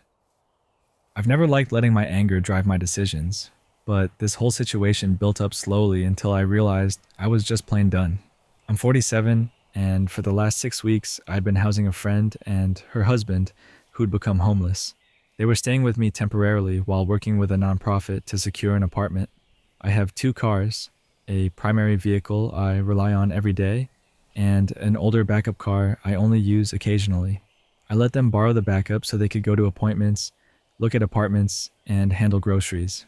I made the terms clear up front: keep it fueled, watch for maintenance issues, keep it reasonably clean, and drive safely. They both have Social Security and a pension, so none of that struck me as unreasonable. At first it felt good to help. I drove them to an appointment here and there. I pointed out potential complexes, and I tried to be patient while they navigated the nonprofit system. But small things started to pile up. One night, the backup car's side lights wouldn't turn off. I had to pull the fuse so the battery wouldn't drain completely. With the fuse pulled, the car was still usable in daylight, but it wasn't safe to drive at night or in bad weather. I told them plainly, no night driving until I fixed the electrical issue. The next evening, the car was out. They drove it anyway. That's when my stomach tightened. Not out of anger alone, but because if something happened, it would be my registration and insurance on the line. When I brought it up, they brushed me off and talked over me. I spent the next day repairing the electrical problem so the battery wouldn't die. A few days later, I got a call. Flat tire, and they couldn't open the trunk. I drove over, popped the trunk, and changed the tire. While I was there, I checked all 4 tires and found them dangerously low. 15 to 20 psi across the board. I still can't believe the tires didn't get ruined. I topped them up and wondered how long they'd been driving like that. Then there was the gas. I always fill the tank when the gauge hits about 3/4, and I told them the same arrangement. I kept checking the car's fuel level, and it seemed fine. One day I needed to grab something out of the car and walked up to a mess. Garbage spilling out, the reek of something rotten.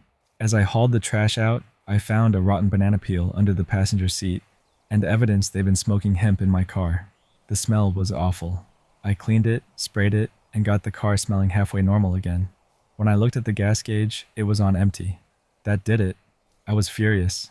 Not because of the smell alone, but because it was another sign they weren't treating my property with the respect I'd asked for. I pulled the GPS history to see how the car had been used. In those 6 weeks, their trips included 4 visits to upscale apartment complexes, well beyond what the nonprofit would likely approve. They refused to consider apartments in cheaper neighborhoods, apparently because they didn't want to live there. They went out to restaurants, shopped at department stores, bought groceries at expensive markets, and stopped at smoke shops. My math? They hadn't put a drop of gas in my car. I'd been trusting them with a vehicle so they could get back on their feet, not to joyride, smoke, and neglect basic maintenance. So I took the keys back. I explained calmly that the car was no longer available to them and that they could take an Uber if they needed rides. They said Uber was too expensive for apartment viewings, but they still walked to restaurants. I reiterated that they needed to be out in 2 weeks. Apartment, hotel, or the street. I meant it. They called me a bad friend and said I was an asshole. The truth is, I was exhausted. I tried to help, but the rules weren't being followed and the cost had become mine to bear. Looking back on it now, part of me wonders if I could have handled things differently. More check-ins, firmer boundaries earlier, something to avoid the escalation. But I try to be realistic. Letting them keep using the car after they ignored safety rules and trashed it would have been enabling behavior that put me at legal and financial risk. I offered them support in other ways. Rides when absolutely necessary, help filling out forms, calling the nonprofit. But I'm not comfortable funding their lifestyle or being held responsible for avoidable damage. This was about trust, responsibility, and personal boundaries more than anything else. That's the end of this story. This one hits kind of hard because it's easy to want to be the helper, but helping can't mean getting taken advantage of. It's clear the narrator tried to set basic expectations, and those weren't respected. At some point, protecting your stuff and your liability becomes part of staying kind in the long run. It sucks that friends in need turn things into a burden, but boundaries are a form of care too, even if it feels rough to enforce them. Anyways, that's all the stories I have for today, and I hope it was a chill listen. If you enjoyed the video, dropping a like and hitting subscribe really helps me out. And as always, thanks for hanging out, and I'll catch you in the next one.